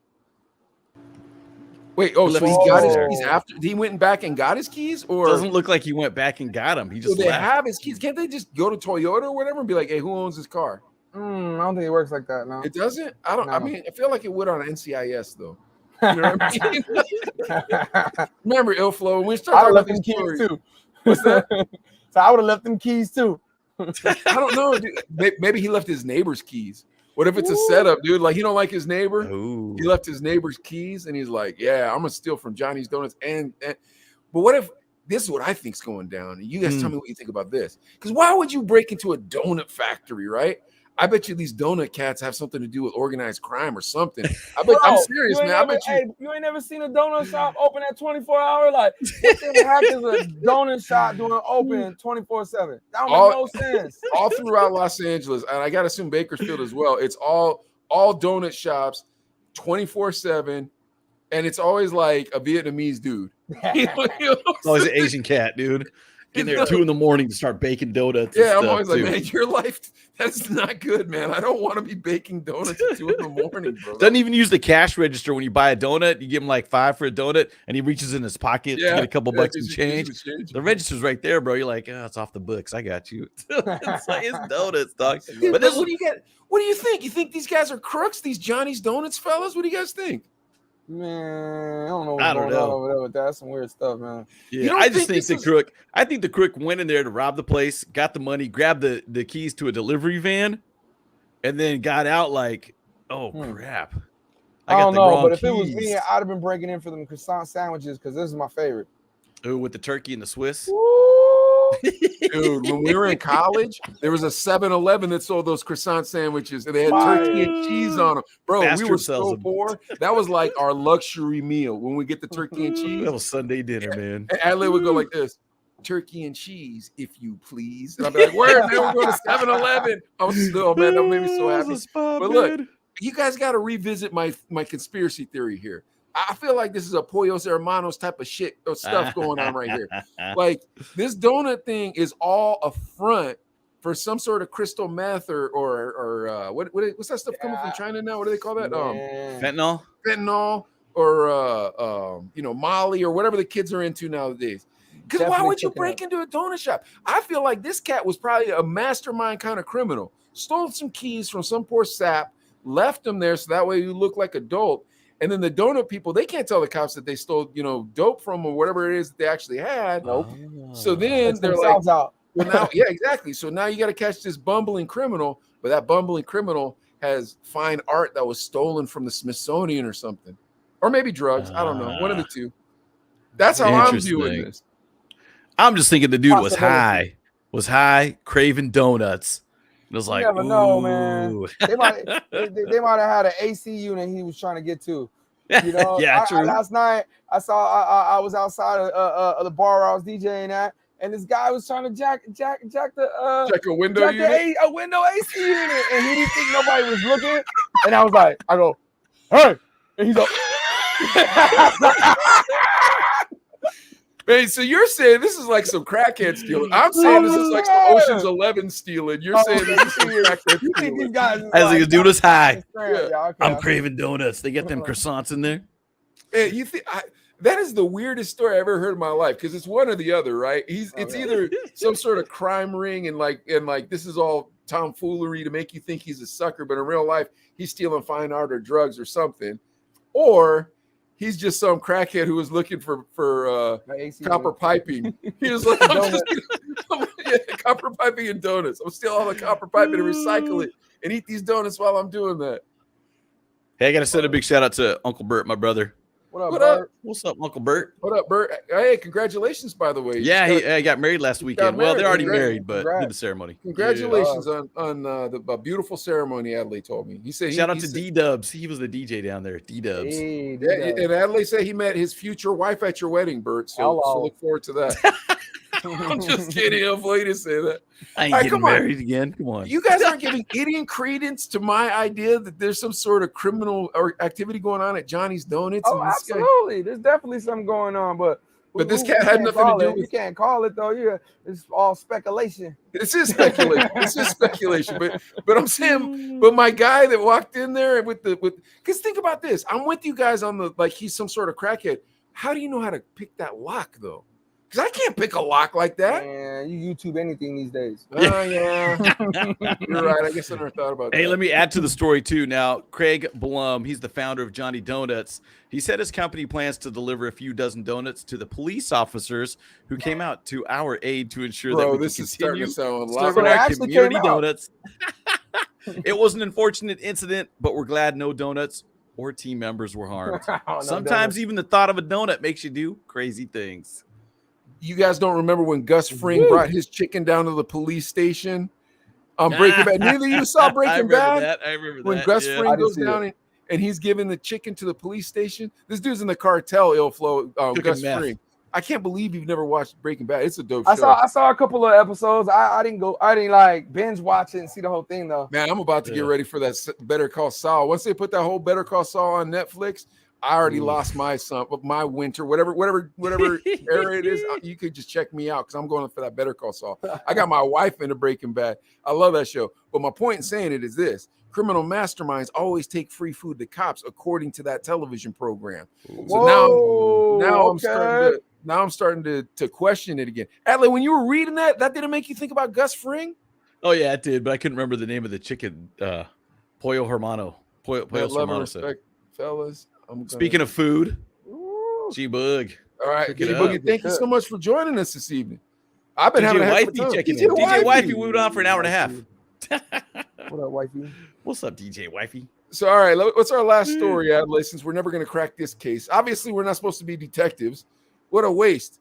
I thought we were going to have like a DJ detective thing going, and we'd be like the new, like, make a TV program about it or something. It's like they cut by day, but by night they're cutting crime. Yeah, we just have Illflow right there. Why does it have to be so damn tough? Tough. Apparently, Well, we can't figure out a crime, so we do have the Mace story. He's joining Death Row Records. that sounds like a good story. There's yeah. also Big Daddy Kane teams up with Eric B for a new sitcom. Whoa, you're bringing out news stories I haven't even heard about. What's this all about? I found these earlier. I forgot to tell you Big about. Daddy Kane and who? Whoa. Eric B. Dude, we gotta hear that one, don't we? Whoa. Don't you think we gotta hear I wonder that how one? Rakim feels about that. Yeah. I know this is a great story. We gotta like Mace joining Death Row's neat, but this is like, what are we talking? This is almost as weird as the donut shop one. This could be our weird story for the week. All right. Story. Big Daddy Kane teams up with Eric B for a new sitcom pilot. And these two dudes, they're showing fans that they can mollywop them with more than just music. Story's words, not mine. Now, the two hip-hop icons are collaborating on a new sitcom called Daddy's House, gearing up to shoot the first pilot episode. Now, according to a press release, Daddy's House will star the Brooklyn native as a divorced former NYC radio personality who now owns a trendy restaurant in Atlanta, Georgia. While adapting to single life and enjoying bachelorhood, his newfound freedom is interrupted by a visit that turns permanent from his two teenage children. So this could be interesting. It's interesting to note Big Daddy Kane was also in Posse and The Meteor Man, and he's been on a few episodes of Law and Order Special Victims Unit. Oh, you get his acting on. Okay. So he's done some Big acting Daddy and Kane stuff. can act. Yeah, so he's playing the dad. Where does Eric B come into this? Where's Eric B at? Let me see here. Let me read down a little bit lower in the story. It really doesn't say. Maybe Eric he's kind of plays the an unemployed clickbait, huh? disc jockey who no longer hangs out with Rakim. he's the shows Jazzy up- Jeff shows of up the in Atlanta. Fresh Prince here. Yeah, it really doesn't say. Hold on a sec. I just thought about that. Like Illflow, you were like, I wonder how Rakim feels about that. And we were all laughing and stuff. But then think about it. Rakim hasn't put Eric B on his last several tracks.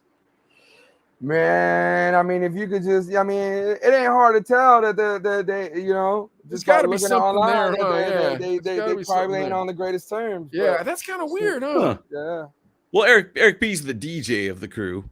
right. So maybe, I don't know, Rakim's still doing guest collabs and stuff and whatnot, and Eric B's kind of, I don't think I don't. If I'm correct, I have to. If I'm correct, I think that there's issues with like money between them about the past. I can Well, see that. Rakim has been running around with DJ Jazzy Jeff on tour, and Jeff has been his. In fact, I was mad because the other day I had to make a choice between going to see Jazzy Jeff and Rakim and DJ Quick, or going to go see going to this Red Bull Culture Class event I went to, and I ended up going to the Culture Class. Why did we you had do made that? Because we had already made plans to do that, me and my partner, and sure enough, me and my partner now going to the Rakim show. That's how it goes. Me and my partner. He was like, he told me about the venue. He's like, man, that venue is just busted, bro. I don't know all the type of people to go. I was like, what venue was it? I think he said the Novo Theater or something like that. It's not very big. I don't care. I get to see Jazzy Jeff and That's what I said. Rakim. I mean, I had just seen Jeff, so I wasn't tripping. But I'm glad I'm glad we went to the Culture Class because that God bless you. That was something. God bless you for saying Who that. performed at the Culture Clash? Well, the Culture Class was a DJ battle, but that'd be not fun. so much a DJ battle. It was more like a DJ crew battle. So they had it was in the I'm still torn. Right? Well, let me finish. It sounds good though. Let me tell you though how they had this. So it was inspiring, made me even want to do this event. So what it was is like Red Bull threw this event, 4 different crews. One was the do-over crew, and it was a lot of Latin crews. Like it was 4 crews, and each crew had their own stage in the corner of the shrine, and LA Shrine, right? The hall. Oh, wow. So bam, bam, bam. And each round, the crowd has to participate and the louder the crowd is, they win the round. So the DJ's got to bring it.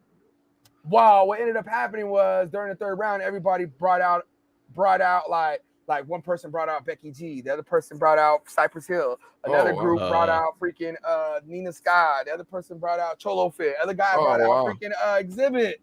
Oh, because they were trying to battle. I got you. You know, so the element of that was pretty surprise good. Yeah, that was nice. That was awesome. nice. And I don't know. That's good because Exhibit does well for me. Ooh, yeah, I love Exhibit. He only did 3 songs, but he killed it. I know, but it's hard, right? Because I still love Rakim, and I never seen Rakim.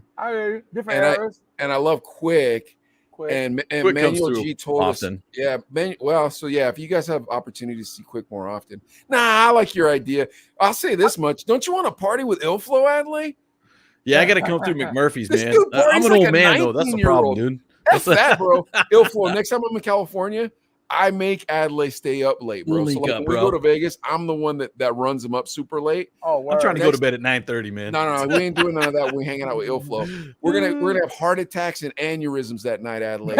It'll be our last night out as young-ish men, dude. You better take your cholesterol medicine before we go out. If Jogo, if you're still watching, we'll come through and visit you. We'll bring Illflow because he's in Vegas. No, Illflow. No, we ain't going to Vegas. We got to do one of these crazy weird things that Illflow does. No, just look at this weird thing about the Shrine Auditorium with 4 DJs and they bring out celebrities. Illflow knows how to party, dude. This is the cat that we need to be hanging out with because he's turned in the corner, so he can't stay out like a 19-year-old can. But at the same time, it'll give us a run for our money, and it'll be the one last night that we can brag about. Hey, but Dos Muchos is going with us too. Oh yeah, dude, we bring Dos with us. We bring Dos Illflow. Is that cool? We'll bring all of them. We'll bring Ace. We'll bring everybody. G Boogie. The cops are coming that night, bro. I promise you that. But anyways, all right. What was the story we were talking about? The Big Daddy Kane. Oh, Big Daddy Kane. That's right. That's right. Okay, so now, do you guys Eric B's only in the title? Anywhere else. He's gonna show up somewhere. Do you guys think that this is gonna be a fun show, or you think it's gonna be like a wah wah NBC type of show? Big Daddy Kane's a sexy. Well, dude, he was kind of that sexy rapper. You know what I'm saying? So if it's a comedy, he's gonna be. Eric B's gonna want to be the one that's kind of the goofy sidekick. I'm thinking that's gonna be the funny guy. I don't picture Big Daddy Kane being like silly funny. No, I think he'll be like, that's what I think will happen. Did you guys see the Big Daddy Kane versus KRS one? That was the best verses ever. I didn't know how much music Big Daddy Kane had. Like when Big Daddy, because I was like, how many songs does Big Daddy Kane have? Because KRS keeps writing. He'll write a song tonight. Y'all see DJ Scratch trying to get busy with Kick It Free? Yeah, it was sick. Kick It Free, you want no smoke, yo. You didn't want no smoke. It was bananas. All right, what's our last story? Okay, well, let's see. Do you guys want to? Okay, I don't know. Still haven't seen that Big Daddy Kane versus yet, Adley? No, dude. You gotta get on that YouTube, son. I gotta watch that, man. I'm behind. You gotta watch that one, and the other one you gotta watch is the Dipset versus Locks. That's where there was a little drama, right? Yeah, Jadakiss is strong. I heard the Locks came through. Man. I love Jadakiss. I don't know. I saw some highlights from that. Yeah, you know what I think happened, and tell me what you guys think of this conspiracy theory. I think Jadakiss was about to launch a really big career. Then he put out that "Why" song, and he called out the government saying that they took down the towers, and that squashed his career. What do you guys think? It's not a bad theory. Yeah, no, it's not.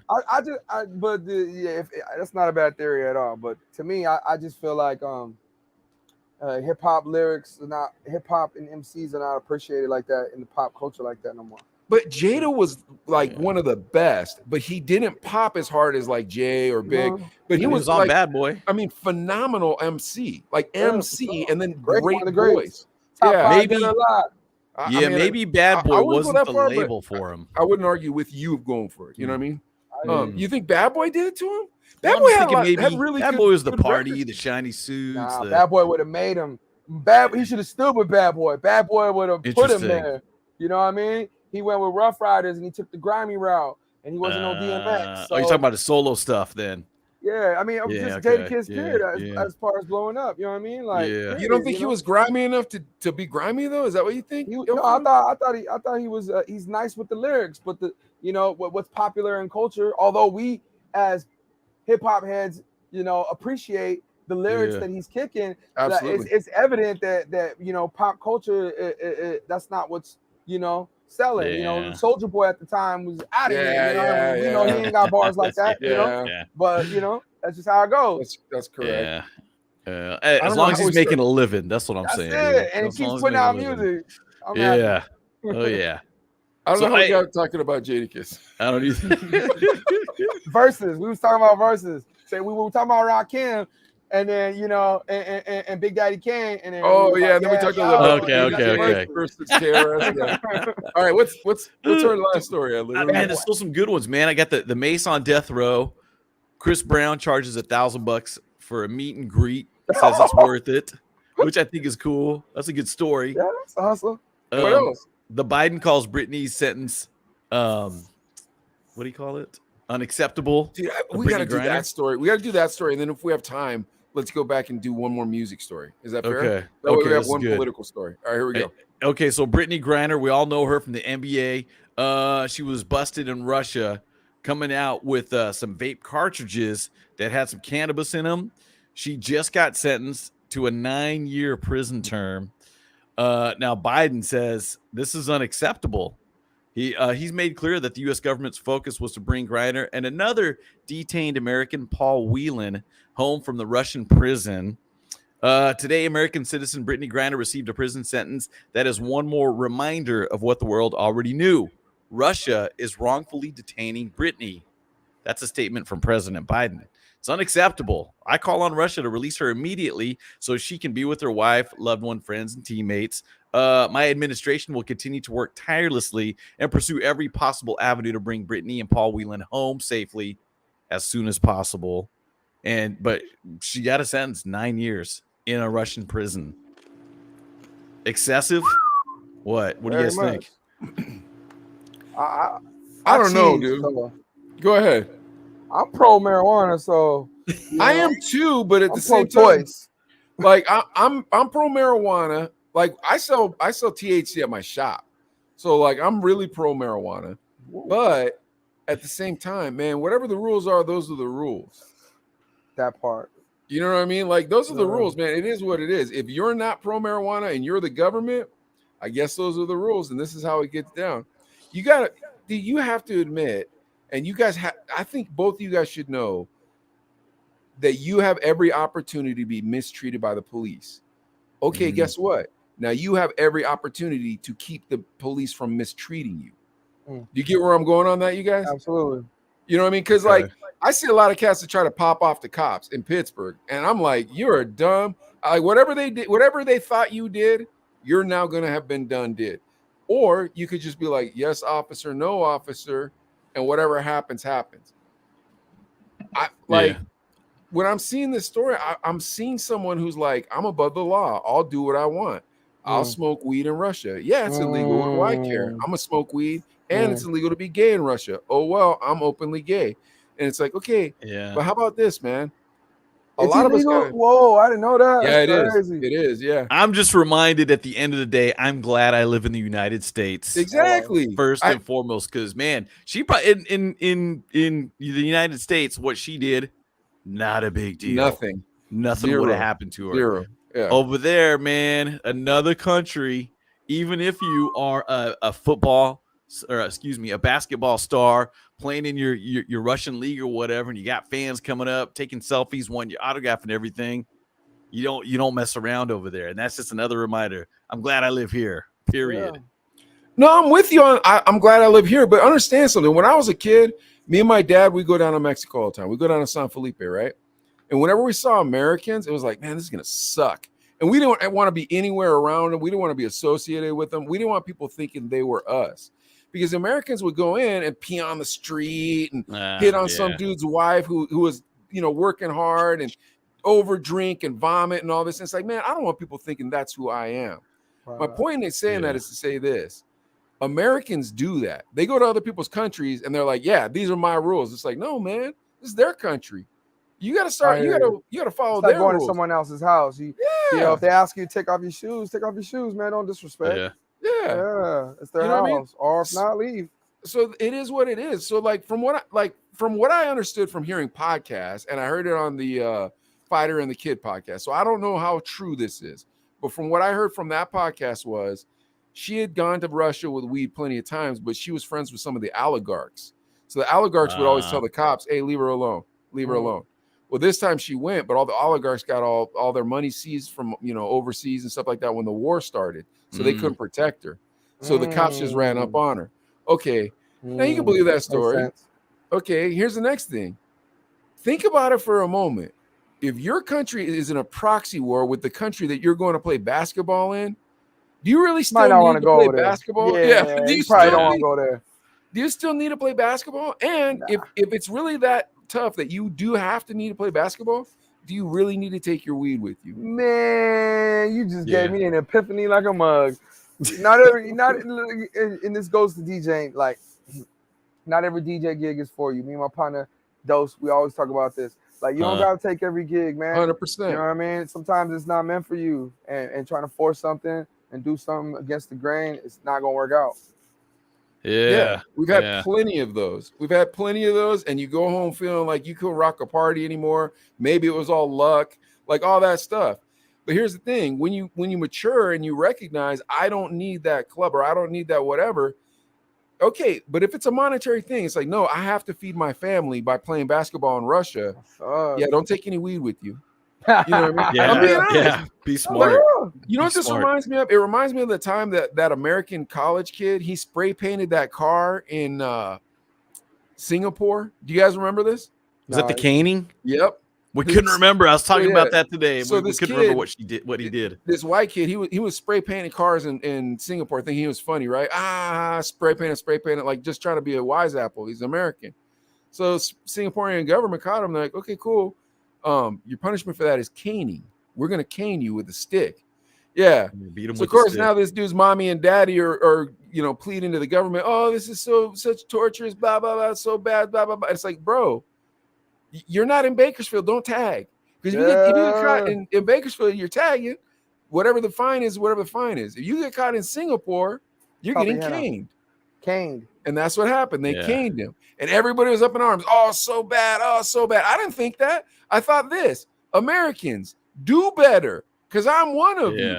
Like, how come? Like, why do you got to go to other countries and be an a-hole so that I can't go to that country? Because I want to travel, Illflow. I bet you do too. I bet you Adelaide does too. I just got my passport. Yeah, nice. Bro, I've been around. But I haven't been around as much as I want to be around. But when Americans go and mess stuff up for me, I'm like, look, bro, that wasn't me. And I get it. We all seem to look alike to you, but I'm not that fella. So please don't treat me in that manner. You know what I mean? I hear you. Yeah. So now let me ask you guys this without getting too political. Sorry. When Biden says this is unacceptable and we're going to do everything we can to bring her back, is she coming back before serving 9 years? Take that one, Illflow. Is she coming back before serving 9 years? Man, there's so much behind that. There's like, you got, he's over here fighting for this lady to come back, but we got a lot of people that are locked up for marijuana in the States, that don't deserve to be locked up themselves. But yeah, we're trying to help this lady, and she probably knew what she was doing. Obviously, she had the hookup, so she was going there because she had the plug and she was trying to work her way around there. So, will she get home? Who knows? They got the strings. I'm sure they can figure it out. But there's a lot more behind that. I think that I mean, I feel like people locked up for weed in California is even worse. Like if you're in California, you're locked up for weed at this point. It's like, bro, it's 100% legal in California. Anyone can get it, and as much as they want it, let this guy out of here. Yeah. Now they're talking about a trade, like i.e., Brittany, and then we give him a prisoner here. And there's a guy named Victor Bout. He's a Russian arms dealer known as the Merchant of Death, who is serving 25-year sentence in the U.S. And he was convicted of conspiracy to kill U.S. citizens and providing aid to a terrorist organization. So I feel like that's Biden's card to pull if he needs to. Are you out of your mind, dude? You're going to give this dude a freaking the murder Merchant of Death for a dumb brat who took weed with her to Russia? Like, bro, look, I'm going to give you this dude who jaywalked from Russia for the basketball player. I ain't giving you the Merchant of Death. Are you out of your mind, dude? Yeah. Yeah, that's what they're saying. There's rumors about that too, but I don't know. And Russia, and obviously, the United States and Russia. There's that. I feel like the Cold War is a brewing, with all this Ukraine stuff. So this dude Biden needs to just swallow his pride and call Trump, dude. I'm being honest with you guys. I'm being 100% honest with you guys. Like, and I'm not a Trump guy. I don't care. I know he cussed a lot. I know he said grab her by the, you know what? I'm not lying to you guys. He needs to call this dude Trump and be like, look, bro, I need a way better deal than this. Trump's probably waiting by the phone. You think so?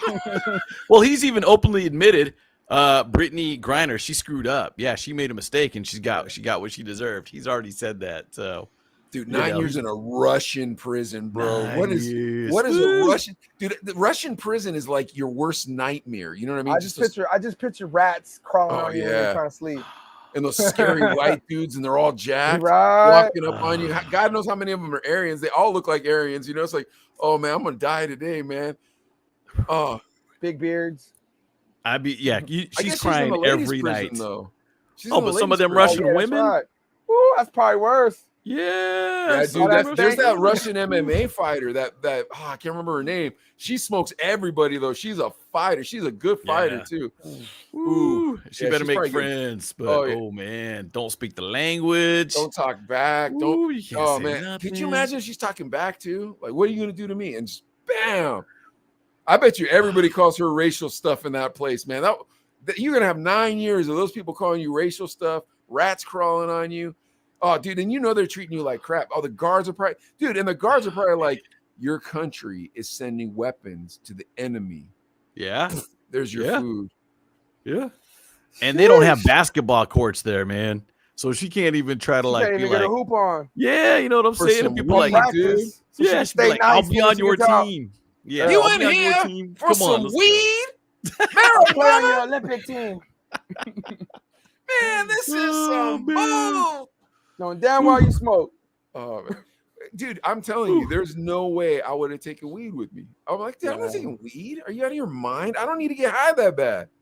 I got my passport because I might be going DJing on a Carnival cruise, right? Word. And all my partners is like, oh, bro, it's easy to get the tree on it. I'm like, I ain't gonna do it. You don't want to be in Carnival cruise, right? It ain't worth it to do that for something that's already legal. It's like, look, man, just go down to the dispensary. You're fine. It's not, right? It's not like back when we were in high school and like somebody came down. It's like, you know what I got? What's that? Northern Lights. Like, oh my gosh, I heard of this before. It's like it's not like that. It's like now you just go to your dispensary and tell them you want that. And they're like, you want this bunk Maui Wowie? Sure, because we got this Chronic 2000 and it's 9 times better. It's like, whoa, you hear about this? Illflow, you hear about this? Snoop Dogg put out a new strain called Sleepy Joe, and it's supposed to make you as stupid as Biden when you smoke it. It has a picture of Joe Biden on it. I like that Chronic 2001 though, the used strain. I was like, whoa, hold on. That's the 2020. That was my album. Like, that's the 2020. Yeah, but here's the thing: is like, so I'm not going to get in trouble for marijuana at this point. You know what I mean? Like, there's no reason for it. There's no point in it. Yeah. Well, I don't know. She apologized and said, "Hey, man, I made a mistake." Sometimes that was her apology. Matter. Her apology was, "Hey man, I made a mistake." Yeah, she apologized. That was her apology. "Hey man, I made a mistake." Well, she elaborated. I want to apologize to everybody. Blah blah blah. Have a big old spill. For my mistake that I made and the embarrassment that I brought on them. I'm trying to read if it's in this article or not too, but she was saying like I didn't realize that I was breaking the law. Is what her thing was. No, you want to know how your apology should sound? This is how your apology should sound. I love Putin. He is the handsomest man that ever lived. I heard Putin has a 9-foot wiener. Stroke the ego. I heard Putin. All the women in town love Putin. Putin's the smartest man I've ever seen every day of my life. I don't like America. I like Putin as long as I'm not in this prison. Putin, you're the greatest. That's exactly what it sounds like. I'm a fool. Dude, denounce everything because you're going to be in a Russian prison for 9 years. I would denounce everything, dude. I'm sorry. I'm a coward. I can't do it. Yeah, she's crying right now. That's just, that's a long time across the world. In in prison. the worst prison ever, dude. All right, Yeah, here we yeah, go. she's done. Where would you guys rather be in prison? In Russia or in Mexico? I'll go with Mexico because at least Really? I'm Mexican and I might be able to get away. You know what I mean? I might get, they might give me a little bit of, you know what I'm saying? Little Because slack. yeah, hey, you know what I mean? I Like, pass trying to- Ilflo, so I'm I can good. speak I a pass and little I speak Spanish. so- I do too. So you and me, man, I could pass. I could pass. There ain't gonna be no Japanese people there, so I gotta Oh, definitely man. You got some Mexican. Once Japanese? get I got there. a cold Japanese story. Couple of them. Go ahead. Well, one starts with this shirt, OG Chino. This shirt right here is OG Chino. Oh, that's word. Yeah, shout out to OG Chino, downtown LA. He was born and raised in Colombia, and Huh. I know that cat. I raised seen by that. Brooklyn. I know that cat. Yeah, he and speaks, then and he doesn't speak Japanese. He only speaks Spanish. He's a chef. he can Is that the speak cat? Spanish. I don't think he's not a chef. Oh, this He's is the another owner cat. of a. He used to be in Brooklyn, and then he came to LA and opened up a Colombian-inspired restaurant down in downtown Koreatown. It's called Escala. And Yeah, Escala, he is a chef. He opened a restaurant. Ilflo. I didn't know he was a Same chef. guy. I don't know if he's a chef or not, but Escala? I know him as as Oh. being the road manager for the world famous DJ Executioners. So, Really? yeah, he used to be the road manager for them, and then he used to also be a record boy, a record promoter for Sir Mix-a-Lot. And I'm sure there's a whole lot more layers to him that I don't know about. Oh, but man. he owns the restaurant, and he See if has you can get him on the Chino brothers. Yeah, I will holla at him for sure. Oh, nice. He's Yeah. probably good. He actually at his restaurant he lets DJs come through and rock, and he's had like every legendary DJ you could think coming there. Really? In fact, me and Dos Muchos got us the gig to go down there and rock like a Sunday brunch, and we would go rock a Sunday brunch. And like last time, like he was down there with the alcoholics, like Oh, yeah, what's his name? Psycho Les from the Beat Nuts is up in there DJing. A homie from Cypress Hill, DJ Muggs down there. And then recently when me and Dos were down there rocking, freaking A-Track was like sitting right there, like staring at us, and we were like, "Yo, A-Track's watching us." Oh man, you better not mess up, bro. I'm telling you, we got a party with Ilflo, Adley. Let's hear these stories, dude. Next time you come out. Yeah. I don't know. Adley takes me to Chuck E. Cheese or something like that. I want to meet John's Incredible Pizza. I want to meet DJ Illmatic or whoever this guy's hanging out with. So Chino OG, yeah, and he's a turntablist, so you pull up in his restaurant, catch him playing a bunch of funk. I only knew he was a chef. I didn't even know he had other stuff. Old school Chino. Okay. Yeah, and dude, he looks more Japanese than my dad. Like he is as Japanese as it comes. He's a Japanese cholo. Yeah. Nice. Dope, man. All right. Well, I don't know how we got keeping it flow a long time. This is our longest episode. Is all it? good. I think so, man. We're about to hit 2 hours. This is a really good episode, though. Ilflo, are you having fun? I'm having a good time. That's the problem. When I have a good time, I forget. It doesn't matter. I didn't do a new midday getaway, so you don't have nothing to see. Although I'll show Ilflo one of our middays, so that way, just so we can show him like what our production stuff is.